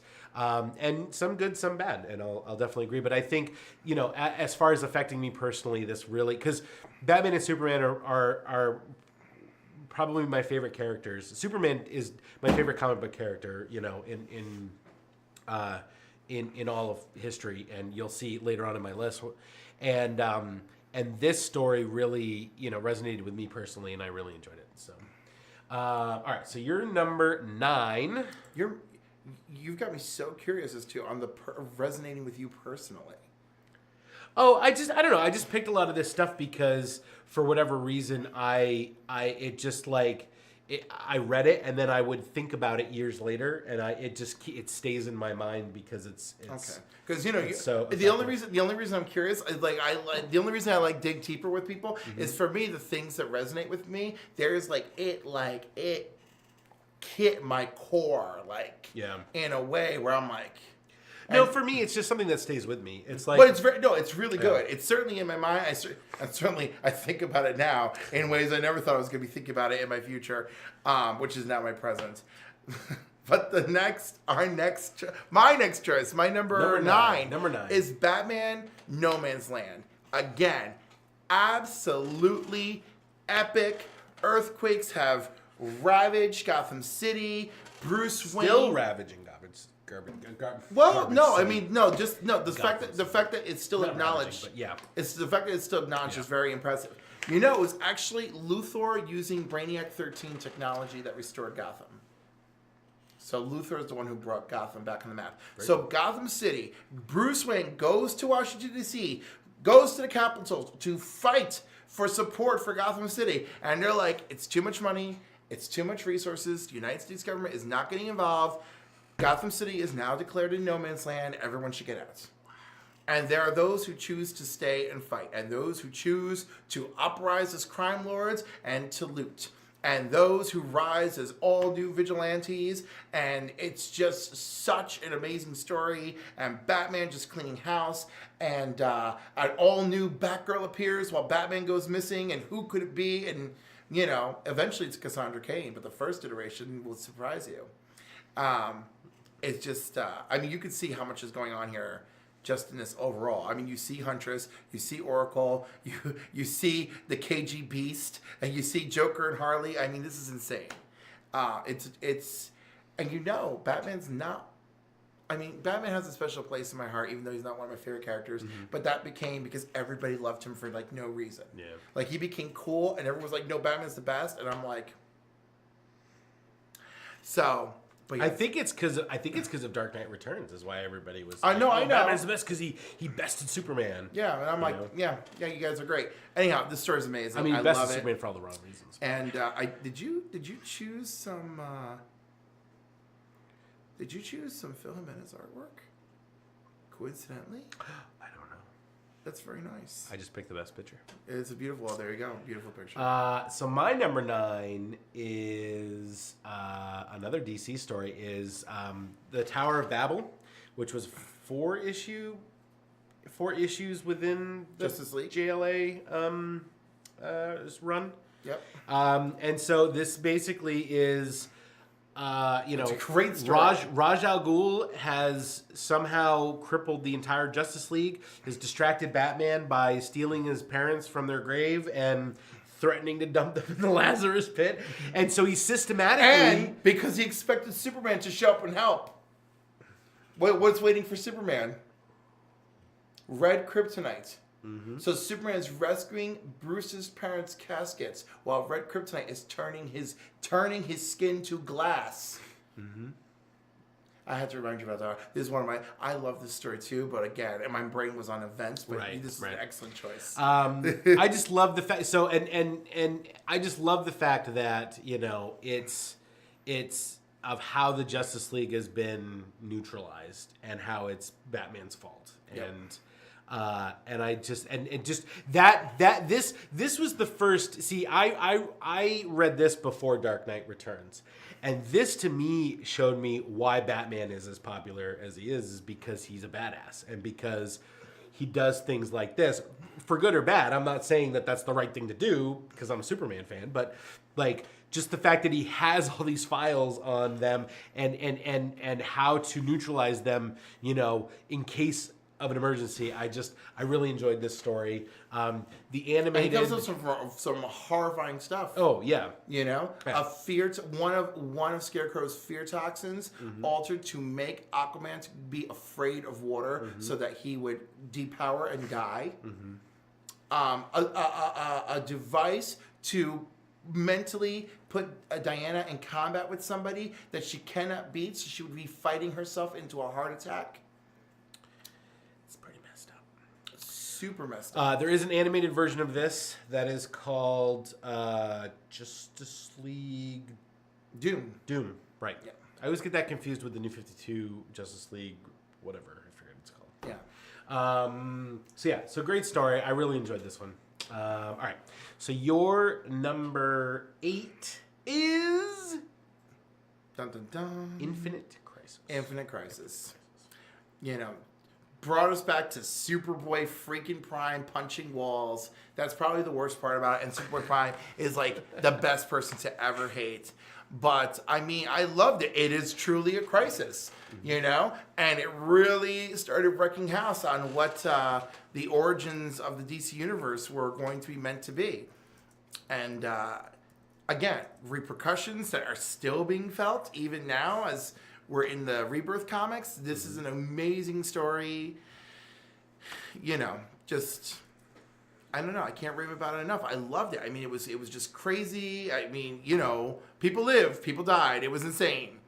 Superboy Prime was ripping arms off, and to poor Teen Titans characters. And this started in December of 2005, right? Into 2006. And of course, I love the artwork, Phil Jimenez artwork. There's some George Perez artwork in there too. It was just amazing. And of course, it informed us to these characters, changes they were going to have to make, and it actually led into one of my next favorite big stories, which is on the list.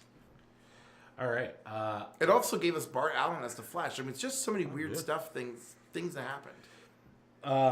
My number 8 is a Marvel event, is an actual Marvel event, Avengers versus X-Men. Well, at least the artwork was good. For some of it. Love Jim Chung. I really liked this story. I think this is the first story where I really connected with Wolverine. Like You could tell I hate this story. Right? I can tell. I'm like, Tony, I want to go into my Arsenal super library in my basement at home and just get good books for you to read. Yeah. So I don't know because when I first read this, because I'll be honest with you, I didn't really get back into comics until 2012, 2013. And it's funny because after my son was born, I was just spending a lot of time at home watching him for the first year. And so I started getting comics and subscriptions and stuff, and that's when I got back into this stuff. And this, it was about a year removed when I read this, and just I don't know. This was also I was not a big. I was a little bit of a Marvel fan, and I'll talk.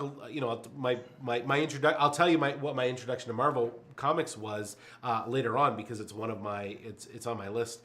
But this was the first time where I really, because I read this before Dark Knight Returns, and the concept of heroes fighting each other was kind of not a thing that I really understood.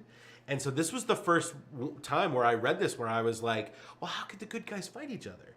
And then the way the conflict developed, I completely bought into, and I really enjoyed. And I kind of agreed with Wolverine a little bit. My favorite part was the Sentinels, because as soon as the Sentinels showed up, Wolverine's like, I'm sorry.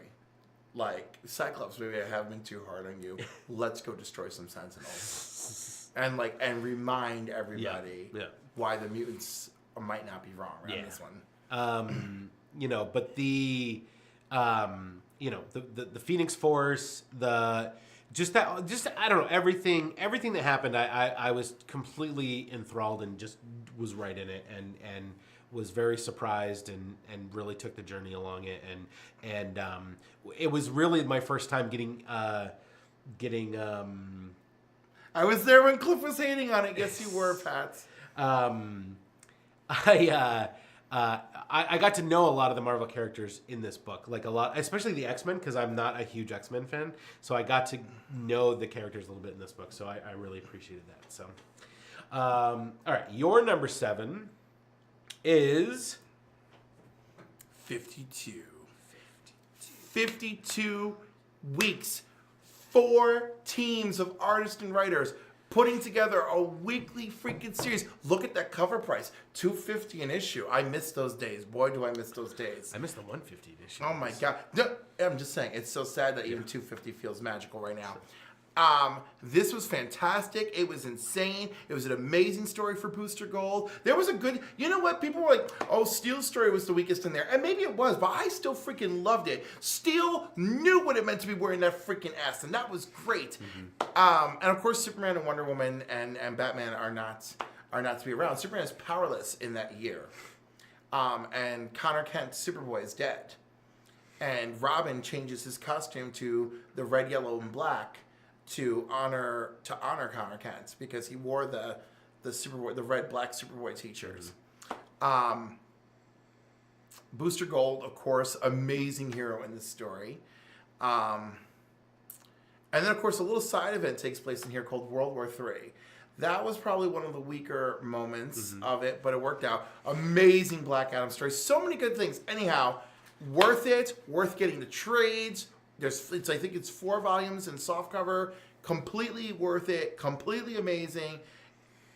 It's only my number 7. Mm-hmm.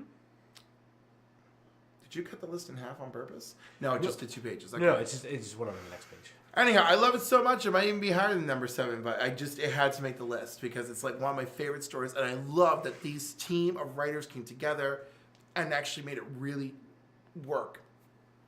And I love hearing how proud they were that they captured each other's voice when they were doing scenes with the other team's characters. So, like, Question is in it, and with Renee Montoya, and they have one story, and then they intersect with the Black Adam story. So now, Judd Winnick is writing that portion, I believe. If I'm wrong, I'm sorry. And then he goes, "Oh, I'm so glad I was able to capture Grant's voice for the Question." It was just so great. It's very cool. All right, my number 7 is actually higher on your list. It's our one crossover.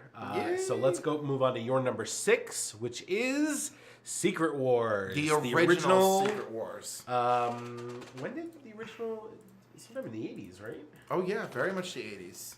This was it. Marvel needed an answer to DC's Crisis, and Secret War was it. It also gave us gave us the origin of Spider-Man's black suit, which turned out to be Venom. So there's 2 issues of Spider-Man's black suit first appearing. There's an early issue of Amazing Spider-Man. I want to say 212. I don't know off the top of my head. And then, of course, issue 7 of Secret War, which is like the one that's like everybody goes after. But for like a whole year, Spider-Man's in the comics in a black outfit that nobody knows where it came from. It took all the way to Secret War show up, and that's where he got the outfit. Secret War is full of amazing moments. The Hulk holding up a mountain. Thor getting separated from the group and battling through the entire Masters of Evil alone to get back to the other heroes. Doom setting up his own area. Magneto doing the same thing. There's so many, and there's other weird stuff too, but it's so well done. Colossus even fell in love with this, which was like really rough because of the Colossus Kitty situation, which of course now that Kitty is aged properly, now they're handling that and they're engaged. But yeah, no, again, maybe most of the Marvel Universe doesn't remember this, but there were clearly ramifications to these events. And it was a truly epic Marvel story. So the real question is, and I know you love these questions, do you think Avengers 4 is going to be Secret Wars? That would be super fun. Because a lot of people are speculating that. That would be super fun. I don't know if they have it in them for it to be this Secret War. You know? But you know what? It would be an amazing way to introduce the Fantastic Four and the X-Men. Well, I don't think that's happening. Because Avengers 4 has already finished filming. I'm sorry. And Kevin Feige has already said... Wait, Avengers 4? Like after Infinity War? Has finished filming. Oh my God. They just wrapped like a couple weeks ago. And Kevin Feige has already said that we're not going to see any... Oh, actually, he said that we're not going to see any... he said we're not going to see any Fox-owned characters until after 2019. And Avengers 4 comes out in 2019. So, we're not going to see... However... They finished filming? They finished filming. I'm shocked. Well, they were originally going to film them together as one, but they decided to film them back to back instead. So Avengers 4, I feel like it's still going to be Thanos related. There's a lot of ground to cover there. I'm not sure it could be done in one movie. The Russo brothers have teased that Avengers 4 has something to do with maybe not time travel, but revisiting moments in the past of the Marvel franchises to find clues to possibly defeat Thanos. That would be awesome. So, because they've been refilming scenes from previous Marvel movies, like Cap in World War II, something with Iron Man, some other stuff. Like they've been going back and refilming scenes from previous movies. Oh my God! Right, because who has the time stone? Doctor Strange. So that means that Doctor Strange is like, we got to get Either out of they're here. time traveling back to those moments, or somebody is maybe making them think back to those moments to find clues. Like, I think, possibly what I think is Thanos has gone back through time and changed stuff. Only so if he wins. acquires the time Oh, gem. he's going to get them all. Eventually, he's going to get them all. If he does get them all, He literally shows up on Earth and already has 2. which is wonderful. I love And then that. we see what's his name from the Black Order nabbing the mind gem from Vision. Yeah. So I feel like Doctor Strange is gonna get away with the eye, I don't know. because the eye is very powerful. True. Aliens as the Brood? Question mark. No, that's from the Aliens is the Brood. Oh, right, because the Brood and aliens from Alien are like basically the same thing. Oh yeah, I see what you're saying. Yeah, that'd be fun. That'd be cool. Oh, there we go. There's a cross faction, cross franchise. I would just All right. love to see Jean Grey just lighting up a hallway, burning them to a crisp. So my number 6 is Fear itself. So this is the story of Odin's older brother, who's the true Allfather of Asgard, and this is post Asgard falling to Broxton, Oklahoma. He's so good at writing stories where there's a mysterious sibling emerging. Bravo. You can tell how much I enjoyed this story. I really like this story because of The art was very good. Cap's. Cap is head of Shield at the beginning of this, and Bucky is Cap. Is Captain America and ends up dying at the beginning of the story, and you know Steve Rogers has to come back as Captain America, which I thought was pretty epic. Tony Stark has to revisit his demons in order to just get an audience with Thor, with Odin. Yep. To then eventually come up with the Asgardian-powered weapons and suits for the Avengers to fight the worthy. Yeah. Which I just love how they're like, okay, this is too powerful. Give everything back. And She-Hulk's like, I'm keeping my sword. Like, what are you talking about? I am Red She-Hulk. This is my sword. And they're like, okay, well, we're just going to have to depower it. She's like, it's a bad mamma jamma. I'm keeping the sword. I also just love the fact that like a bunch of heroes and villains got Asgardianified with hammers, and just like I really enjoyed that. And then also the story between Odin and Thor and the prophecy and all this stuff, and what ultimately happens to Thor at the end of this is very. Walter Simonson did it better, just for the record. Anyway, this was I thought this was a fun story, and a fun sort of like like almost like a what if story that just happens to be in the continuity. So Fear itself, pretty cool. All right, so your number 5 is Sinestro Corps War. This was everything. Get the trades. This is a real story, okay? It was epic. Green Lanterns Not like were that dying. Marvel garbage. You know? Like, you want to read something fantastic? You read this. It was serious, okay? Superboy Prime escapes. Freaking Green Lanterns are murdered left and right. It is amazing. Amazing. Tales of the Sinestro Corps War is one of the 3 volumes you can pick up for this. You absolutely should. It was wonderful. This is freaking great. So many Green Lanterns died in the opening arc that they actually turned off the rings from trying to find a new owner, and just had them come straight back to Mogo because the threat was so great. Wow. Story was so good. It also introduced us to Sodom Yat, a character created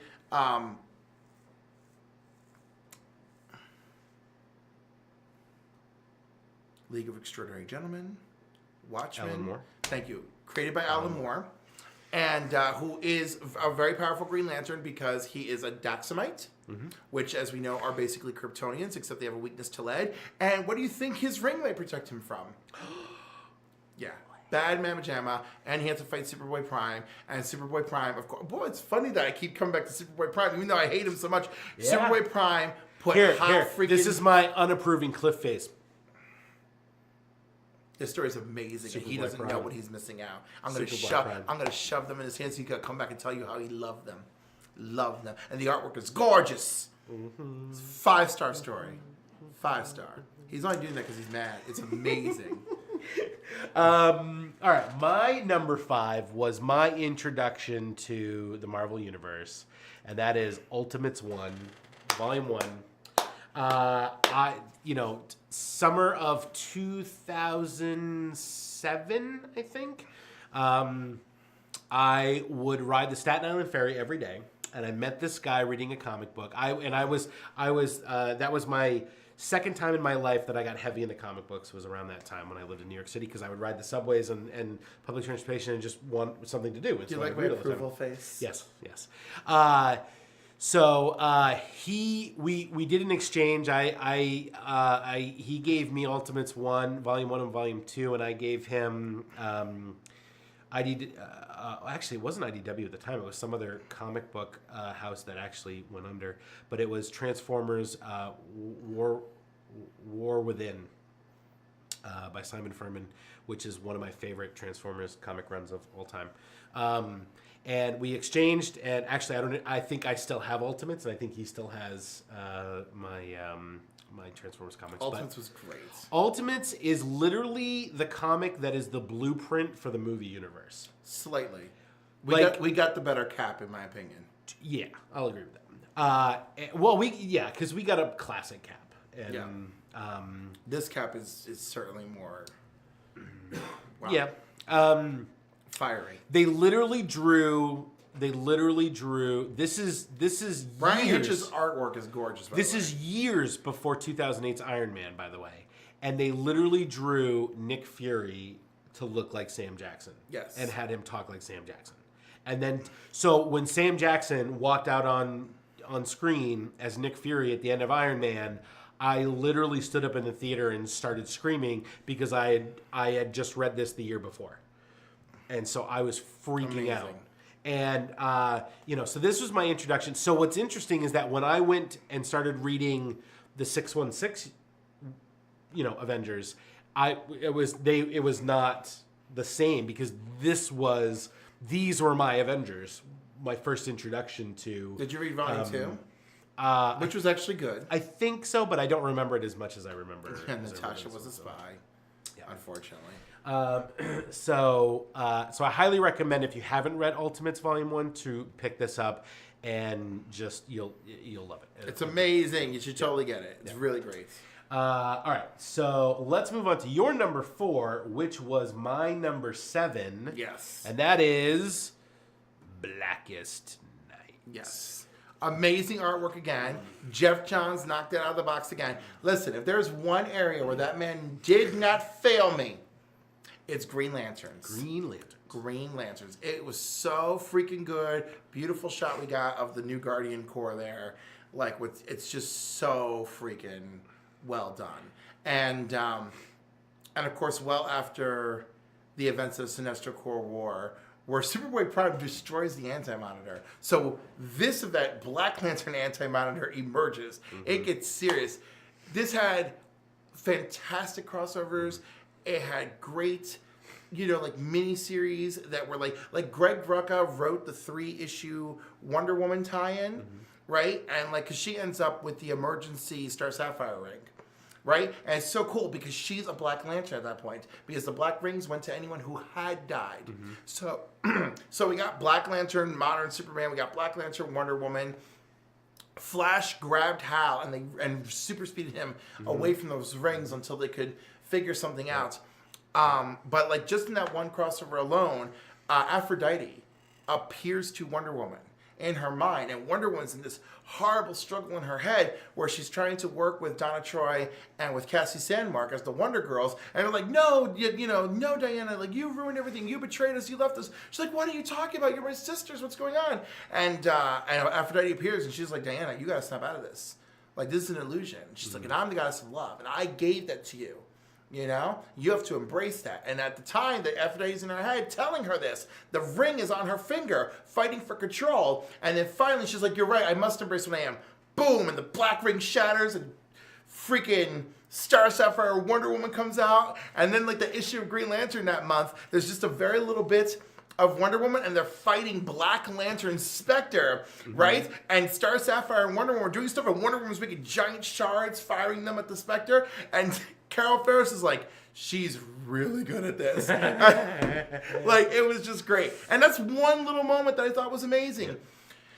Do you know what? So also in the name of resurrecting things, they had a bunch of tie-ins were canceled books that they resurrected for 1 month. That's cool. To do. So one issue was Hawkman and the Atom, right? So that came back. And of course in that issue, Black Lantern, Hawkman, and Hawkgirl are coming after the Atom, and Atom has the Indigo Ring, the Kabashian one, and he channels the entire spectrum of emotions. He's angry because he lost his friends. He's filled with envy because of whatever, because of who's alive and who he lost, and all those powers come out. He just freaking just starts destroying those Black Lanterns. Anyhow, it was just incredible. It's just incredible. It's one of my favorites. Freaking, they had agree with everything. Yeah. Oh my God, New Krypton was happening at this point. So freaking, Zor-El is resurrected with a Black Lantern ring, and it goes up into space to go after New Krypton, and Supergirl's there, and they're freaking out, and Allura is like, raise the shield. And the shield's up, and she's just staring at her dead husband, just banging at the shield, being like, Allura, no, you have to let me in. And she's just like, it was just so good. Enough said. All right. My number 4 is a little series called The Nightly News. I've mentioned it on the show before. This is Jonathan Hickman, one of my favorite comic book creators of all time. He wrote and does all the art in this, and as you can tell, it's a very different style of artwork. It's I don't even know what to call this. It's like graphic design, splatter art, drawing. It just really is. It blew my mind as far as what a comic book could be, and the design of a comic book, and the way to tell a story in a comic book. I like that this was really graphic art. Yeah, like it really was. Like it's like we can call this mixed medium. Yeah, and it really. Have you read this yet? Have you read this at all? No. You should definitely pick it up. I highly recommend it. It's been in my hands many times. Good. I've flipped through it many times. It obviously, it's not one of those things that draws me. This just blew my mind on so many levels. The story, my only fear is that if anybody picks up and reads it now, that our society has moved to a certain point that this may not feel as earth-shattering as it did to me when I first read it back in 2007. So, but again, The Nightly News, Jonathan Hickman, and as many of you probably know, if you've read Avengers, Jonathan Hickman did a run on Avengers. Infinity. He did the new Infinity series back in 2012. I didn't hate it, but notice it didn't make my list. No, it didn't make my list either. Yeah, it's not. And I read that. It's too. Good, but it's not cohesive enough.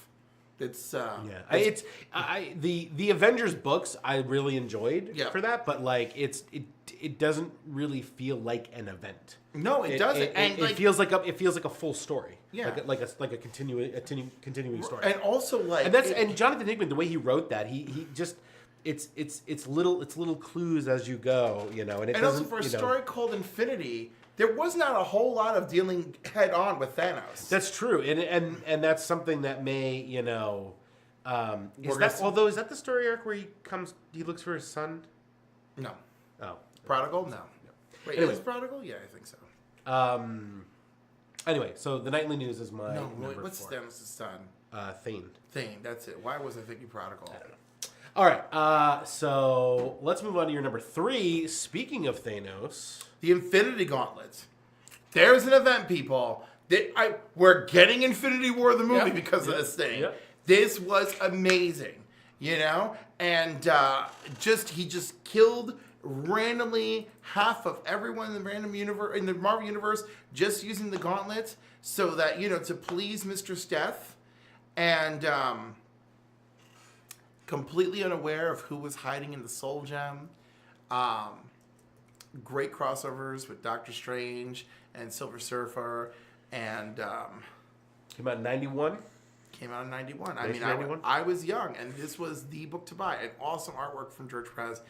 I don't know what to say about it. I mean, obviously, it's been collected. It's available. Mm-hmm. If you haven't read it, you should be reading it because it'll inform you to this movie we're getting, but it's not going to ruin the movie because there's way too many differences. Yeah. Like, Adam Strange plays a huge role in this, and we don't even have Adam Strange in the movie universe yet. If we do, he's a cocoon. I believe he is a cocoon, as we saw at the end of Guardians Volume 2. Yeah. That's probably the only, like, real, like, shattering thing that movie had in it. Yeah. Like, everything else is like, oh, that's cool, but, like, the fact that, like... I really enjoyed it. No, I enjoyed it, but we're talking about ripple effects. It really resonated with me as a father. It did with me, too, as a son. All right. That's, yeah. My number 3, again, is a storyline, a series of comics. It's Hawkeye, Volume 1. I approve! My Life is a Weapon. I approve. Matt Fraction is... This should be a Netflix series. It really should. I was slightly disappointed in Age of Ultron, Avengers Age of Ultron, with Hawkeye having a family and sort of living out on a farm in the middle of nowhere, when this is the Hawkeye that I want. Like, this is the Hawkeye that means something to me. Matt Fraction, well, we all incredible know what happened to his family in the Ultimate Universe. Yeah. So... Again, and style. The style of this comic book is incredible. They do swap artists every once in a while, but overall they keep a nice the same tone. The color palette is wonderfully used in this, and every issue reads like an episode. It's incredible. Absolutely incredible. The first 2 volumes are amazing. The third volume is pretty good as well. And I cannot recommend this one enough. Eisner Award-winning series. Yep. Go and read this. This is, in my opinion, the definitive Hawkeye book. This is a definitive Hawkeye book for a lot of people. Yeah. This book is this was the best Hawkeye story ever. Absolutely. And just right from the get-go, you're told he's not a superhero. Right from page 1. And just the way that it was told and yet he gets to be such a superhero in the story. Oh, but he becomes a hero, but it's very gritty and edgy and very like low key, down to earth, grounded, and yet intermixed with these scenes where he's on a helicarrier talking to Cap or talking to Maria Hill or whatever. Just absolutely great. And of course, love this. Why can't I remember her name? But female Hawkeye, Kate Bishop. Kate Bishop. Oh, wow, that should have been easy. Their relationship, is the best. It's really, and then there's a whole series where it just follows her. She goes to L.A. to start her own private detective agency. It's just really great stuff. Really great. You know what I love about Kate Bishop and what I love about this series and his relationship with Kate. Kate took the name Hawkeye at a time where he wasn't around. Mm-hmm. So, like, he just shows up. And when he shows up, someone convinces him that Tony convinces him that he should wear Captain America's uniform. So he shows up in Cap's uniform, and he gets into a fight with some of the underground Young Avengers. I believe this is in Civil War, in an alleyway. And they're like, you're not Captain America, right? And then, like, Kate is going away, and he's like, hey, what's your name? Who are you? Right? And she's like, I'm Hawkeye, or something like that. Yeah. And they have this weird exchange, and he just, like, dumps the outfit as, like, Tony, you are, like, a horrible human being. It was just... Also, we meet his brother in this story. Oh, what's his name? Trickshot. Yep. Trickshot. I mean, we don't meet him, but he comes into this story, and, and just everything. There's an entire issue that's told from the point of view of a dog. Just great stuff. Incredible stuff. I will say this volume 1 does have an issue, I believe, from Young Avengers that sort of is like weird, but it gives some backstory on Kate, which is kind of okay. Well, no, because we need to tie into how she hooked back up with him. Yeah. And I think that's why that issue's there. Also, bravo to them for including the whole thing in the trade. Yeah, because a lot of trades we'll just do we'll cut sections out. And I mean, it's the first 5 issues of Hawkeye and then that issue of Young Avengers, or 4 issues, something like that. Anyway, all right. So moving on to number 2 for you is The Age of Apocalypse. I know some people who did not enjoy this. I'm sorry. I love this. This was one of the This was just such a big, epic, meaty tale. I don't know, and I love a good alternate universe story, and this was just fun and crazy. Cyclops was a villain. Apocalypse took over. It was right after Legion Quest, and these were the after effects of it, because Legion wants to go back and take out Magneto, and instead took out his own father. Bishop went back in time to follow him, and then Bishop gets stuck there, so he has all these memories of his old life, and now this new life that he had to grow into. Sabretooth was a member of the X-Men. He keeps Wildchild on a chain. There's so many good things. Quicksilver was married to Storm in the Astonishing X-Men. And it was just so many good things. Colossus turned out to be a horrible coward. That was not cool. Magneto and Storm being married. Their child, Magneto and Storm? I'm sorry, Magneto and Rogue. Mm-hmm. Their child. Her doing anything to get that child. Apocalypse's son, Holocaust, which of course they have since renamed him something else, because they're like, it was like, it felt like it was right when we made the comic, and now he's something else. Yeah,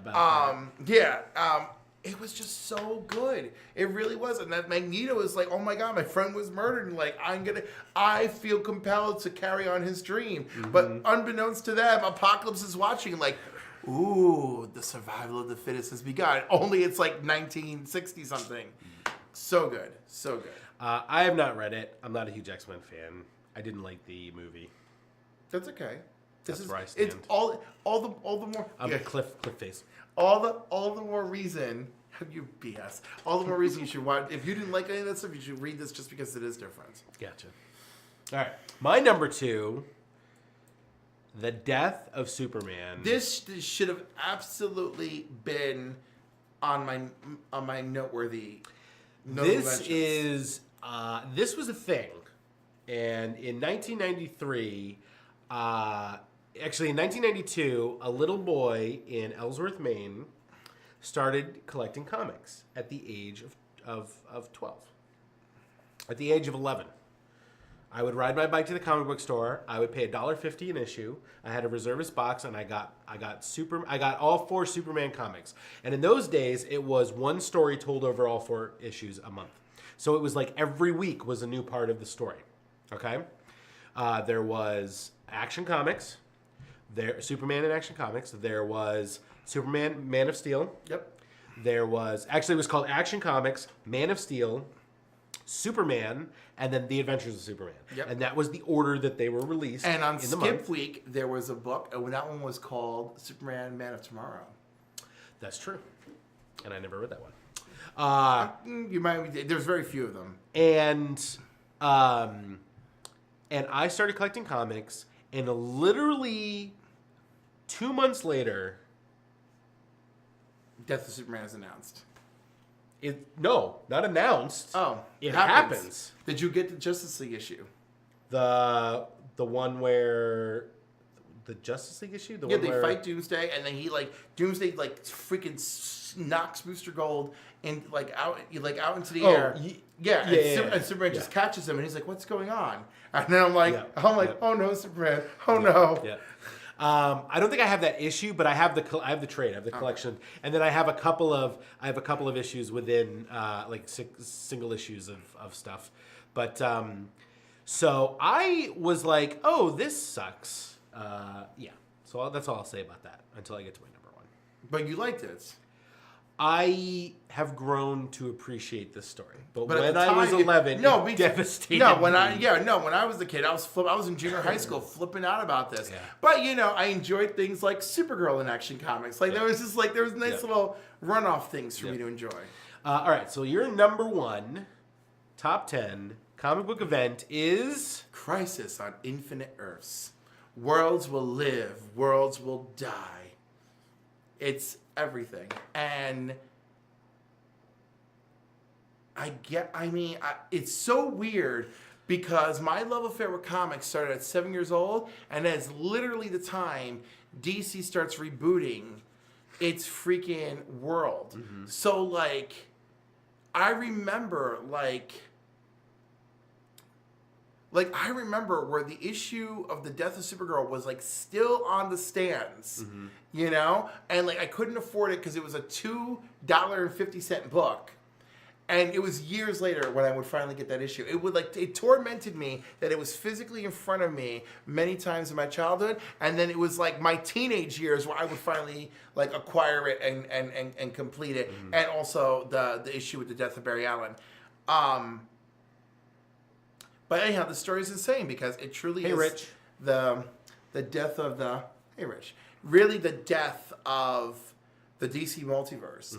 And I had a really weird appreciation about it because I would pick up new comics, right? And then I would go through the back issue bins and I would get those comics. And when I started So you're reading reading comics, like two things. yeah, two I different got things such at a once. slew of comics. So the first comic series I was actually collecting was John Byrne's Man of Steel. So this is the new rebooted Superman origin. And I remember watching on the freaking Eyewitness News where they made a big announcement that they're rebooting Superman, blah, blah, blah. And I was like, oh, I got to get this. And there's this store called Lloyd's in Newburgh, which was like the precursor to the existence of Walmart. Unfortunately, that old man died, and then his son and his son-in-law got into an argument about the floor tiling of the stores, and the whole thing fell apart. And that was the freaking Kohl's there where it was. But anyhow, it had everything. There was a toy department, there was a clothing department, there was a freaking bakery, there was a restaurant. It was great. But there was a little section for comics and everything. And Kerwin's Game Store says hello. hey. So anyhow, that's where I was getting Man of Steel every 2 weeks. I remember there was like one issue I didn't get my hands on for some reason. And I was like flipping out. And there was a comic store in New Jersey that had the 4th issue, which was like where they debuted like Lex with his red hair and swarthiness on a boat, smoking and trying to own Lois with gifts. Yeah. You know, and then she ripped her clothes off and she's like, I don't want nothing from you. It was so great. And oh my God, I John Tamana and Man of Steel, and I'm supposed to focus on this. But yeah, this is amazing. Of course, Superboy Prime shows up in one of the crossovers. Again, Superboy Prime. I know, right? Well, there's a crisis in the title, so, you know. We meet Alexander Luthor. We're introduced to the Anti-Monitor and the Monitor. For a couple years prior, this mysterious unseen figure was like poking around and doing things across the DC universe, and no one understood what that was. And it was the Monitor, like testing people and plucking them from time. And of course, without this, we wouldn't have Infinite Crisis, because Alexander Luthor, Superboy Prime, Earth 2 Superman, Earth 2 Lois all leave to go to heaven, you know?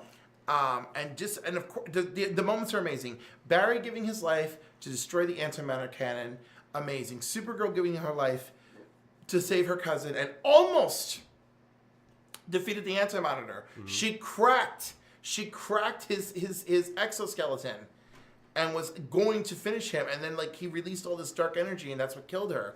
And it's so sad because as far as I'm concerned, pre-crisis Supergirl, this is being pre-crisis Supergirl, her finest hour is her dying. And it breaks my heart. And Superman goes to her and her limp, dying, burnt up body, and he's like, why did you do this? She goes, because you taught me to be strong. And I'm just like, damn it, Kara. And of course, and then it just bothers me that I wish more of this were in continuity. Like Kimio, the Dr. Light of that time, didn't know she was a hero or whatever she wanted. She just knew she had all these new powers, and she watched Supergirl sacrifice herself, and it was that moment where she's like, I will be a hero. Like, this is what I'm going to do. And then, of course, they wanted Power Girl. John Byrne's idea was for Power Girl to be Supergirl, to be his Supergirl. His Supergirl was going to be Power Girl. He thought that was a natural progression for rebooting things. But everyone at DC, no, he should be the last surviving Kryptonian. So John Byrne's like, okay, he's the last surviving Kryptonian. Got it. Amazing. But amazing story. This is just beautiful. There's poetry in it. It's epicness. The only thing is, I've shared it with newer readers, and it's just hard because they cannot relate to all these characters. And I could, because I was reading comics that were brand new to me about classic adventures of characters like the All-Star Squadron and stuff in the Legion of Superheroes, and then I'm watching them meet their ultimate fate over here. Like one annual, I'm like, oh cool, Ultraman is this bad dude from Earth 3. And then the first issue of Crisis, I'm over here going, oh my god, Earth 3 just got consumed by a wall of light. So great. It was really epic for my childhood. It really was. So my number one is Reign of the Supermen, which is what happened after Superman died. And when my first real deep dive into comics, and I I started, so I have every issue starting with the first Action Comics and the introduction of the Eradicator and everything moving forward. Each title had their own character, their own story. We're introduced to Steel. We're introduced to Superboy. We're introduced to Eradicator and to Cyborg Superman, who turns out to be Hank Henshaw, right? Yep. Yeah, he's Hank Henshaw. Who, thanks to Rebirth, is once again the Cyborg Superman. Yeah. Just a really great story arc. I really loved what they did. They really kept the mystery. They even showed you Superman in the black suit, and I just assumed that it was Eradicator with his suit off, with his regular suit off, and I didn't even think twice. But this, and then after this series ended, Steel and Superboy got their own titles. Yep. And Superman came back with the long hair, and I even continued. And then there's one of my favorite issues ever is the Superman versus Lobo issue, where they had the vinyl stickers that you could create your own cover. Yes, that was the Man of Steel issue. Yeah, Man, and just incredible. This whole storyline and this whole big event really shaped my view of comics in the long run. And serious repercussions. Yeah. Because Coast City was destroyed in this event, and that's what drove Hal Jordan mad. And then, of course, he became infected by and took over as Parallax. And and then that led to Crisis on that led to the anniversary of Crisis on Infinite Earths, which was 0 Hour. And then there was a reboot for everybody. I mean, holy cow. So if you're not familiar with this, I highly recommend you pick it up and take a look at it. It's got some really cool arcs. Superboy is hysterical in this. Yeah. Just really fun story arc. So that's my number one. And Steel got a really fleshed out story. Henry, hey Henry, how's it going? Yeah. So that's our top 10 comic event storylines. And thank you very much for sticking with us. We're going to go ahead and wrap this up because it's been a long show, and I want to make sure Adam gets home before his bedtime. Yep. So thank you very much for watching. We really appreciate it. And tune in next week when we go over comics again, and we talk about some other stuff. Hey, Henry. In the meantime... He said that he tuned in as we're leaving? Oh. Yeah. It's okay. He can watch us on yes, YouTube. He can. So... and this automatically saves to whatchamacallit? To Facebook, yeah. So, yeah. All right. So you guys all have a good night. Thank you for joining us. I'm your host, Tony Cox. Clifford Barmender over here. Hey, tweet us once in a while. Yeah. Or follow me on Instagram, or do something.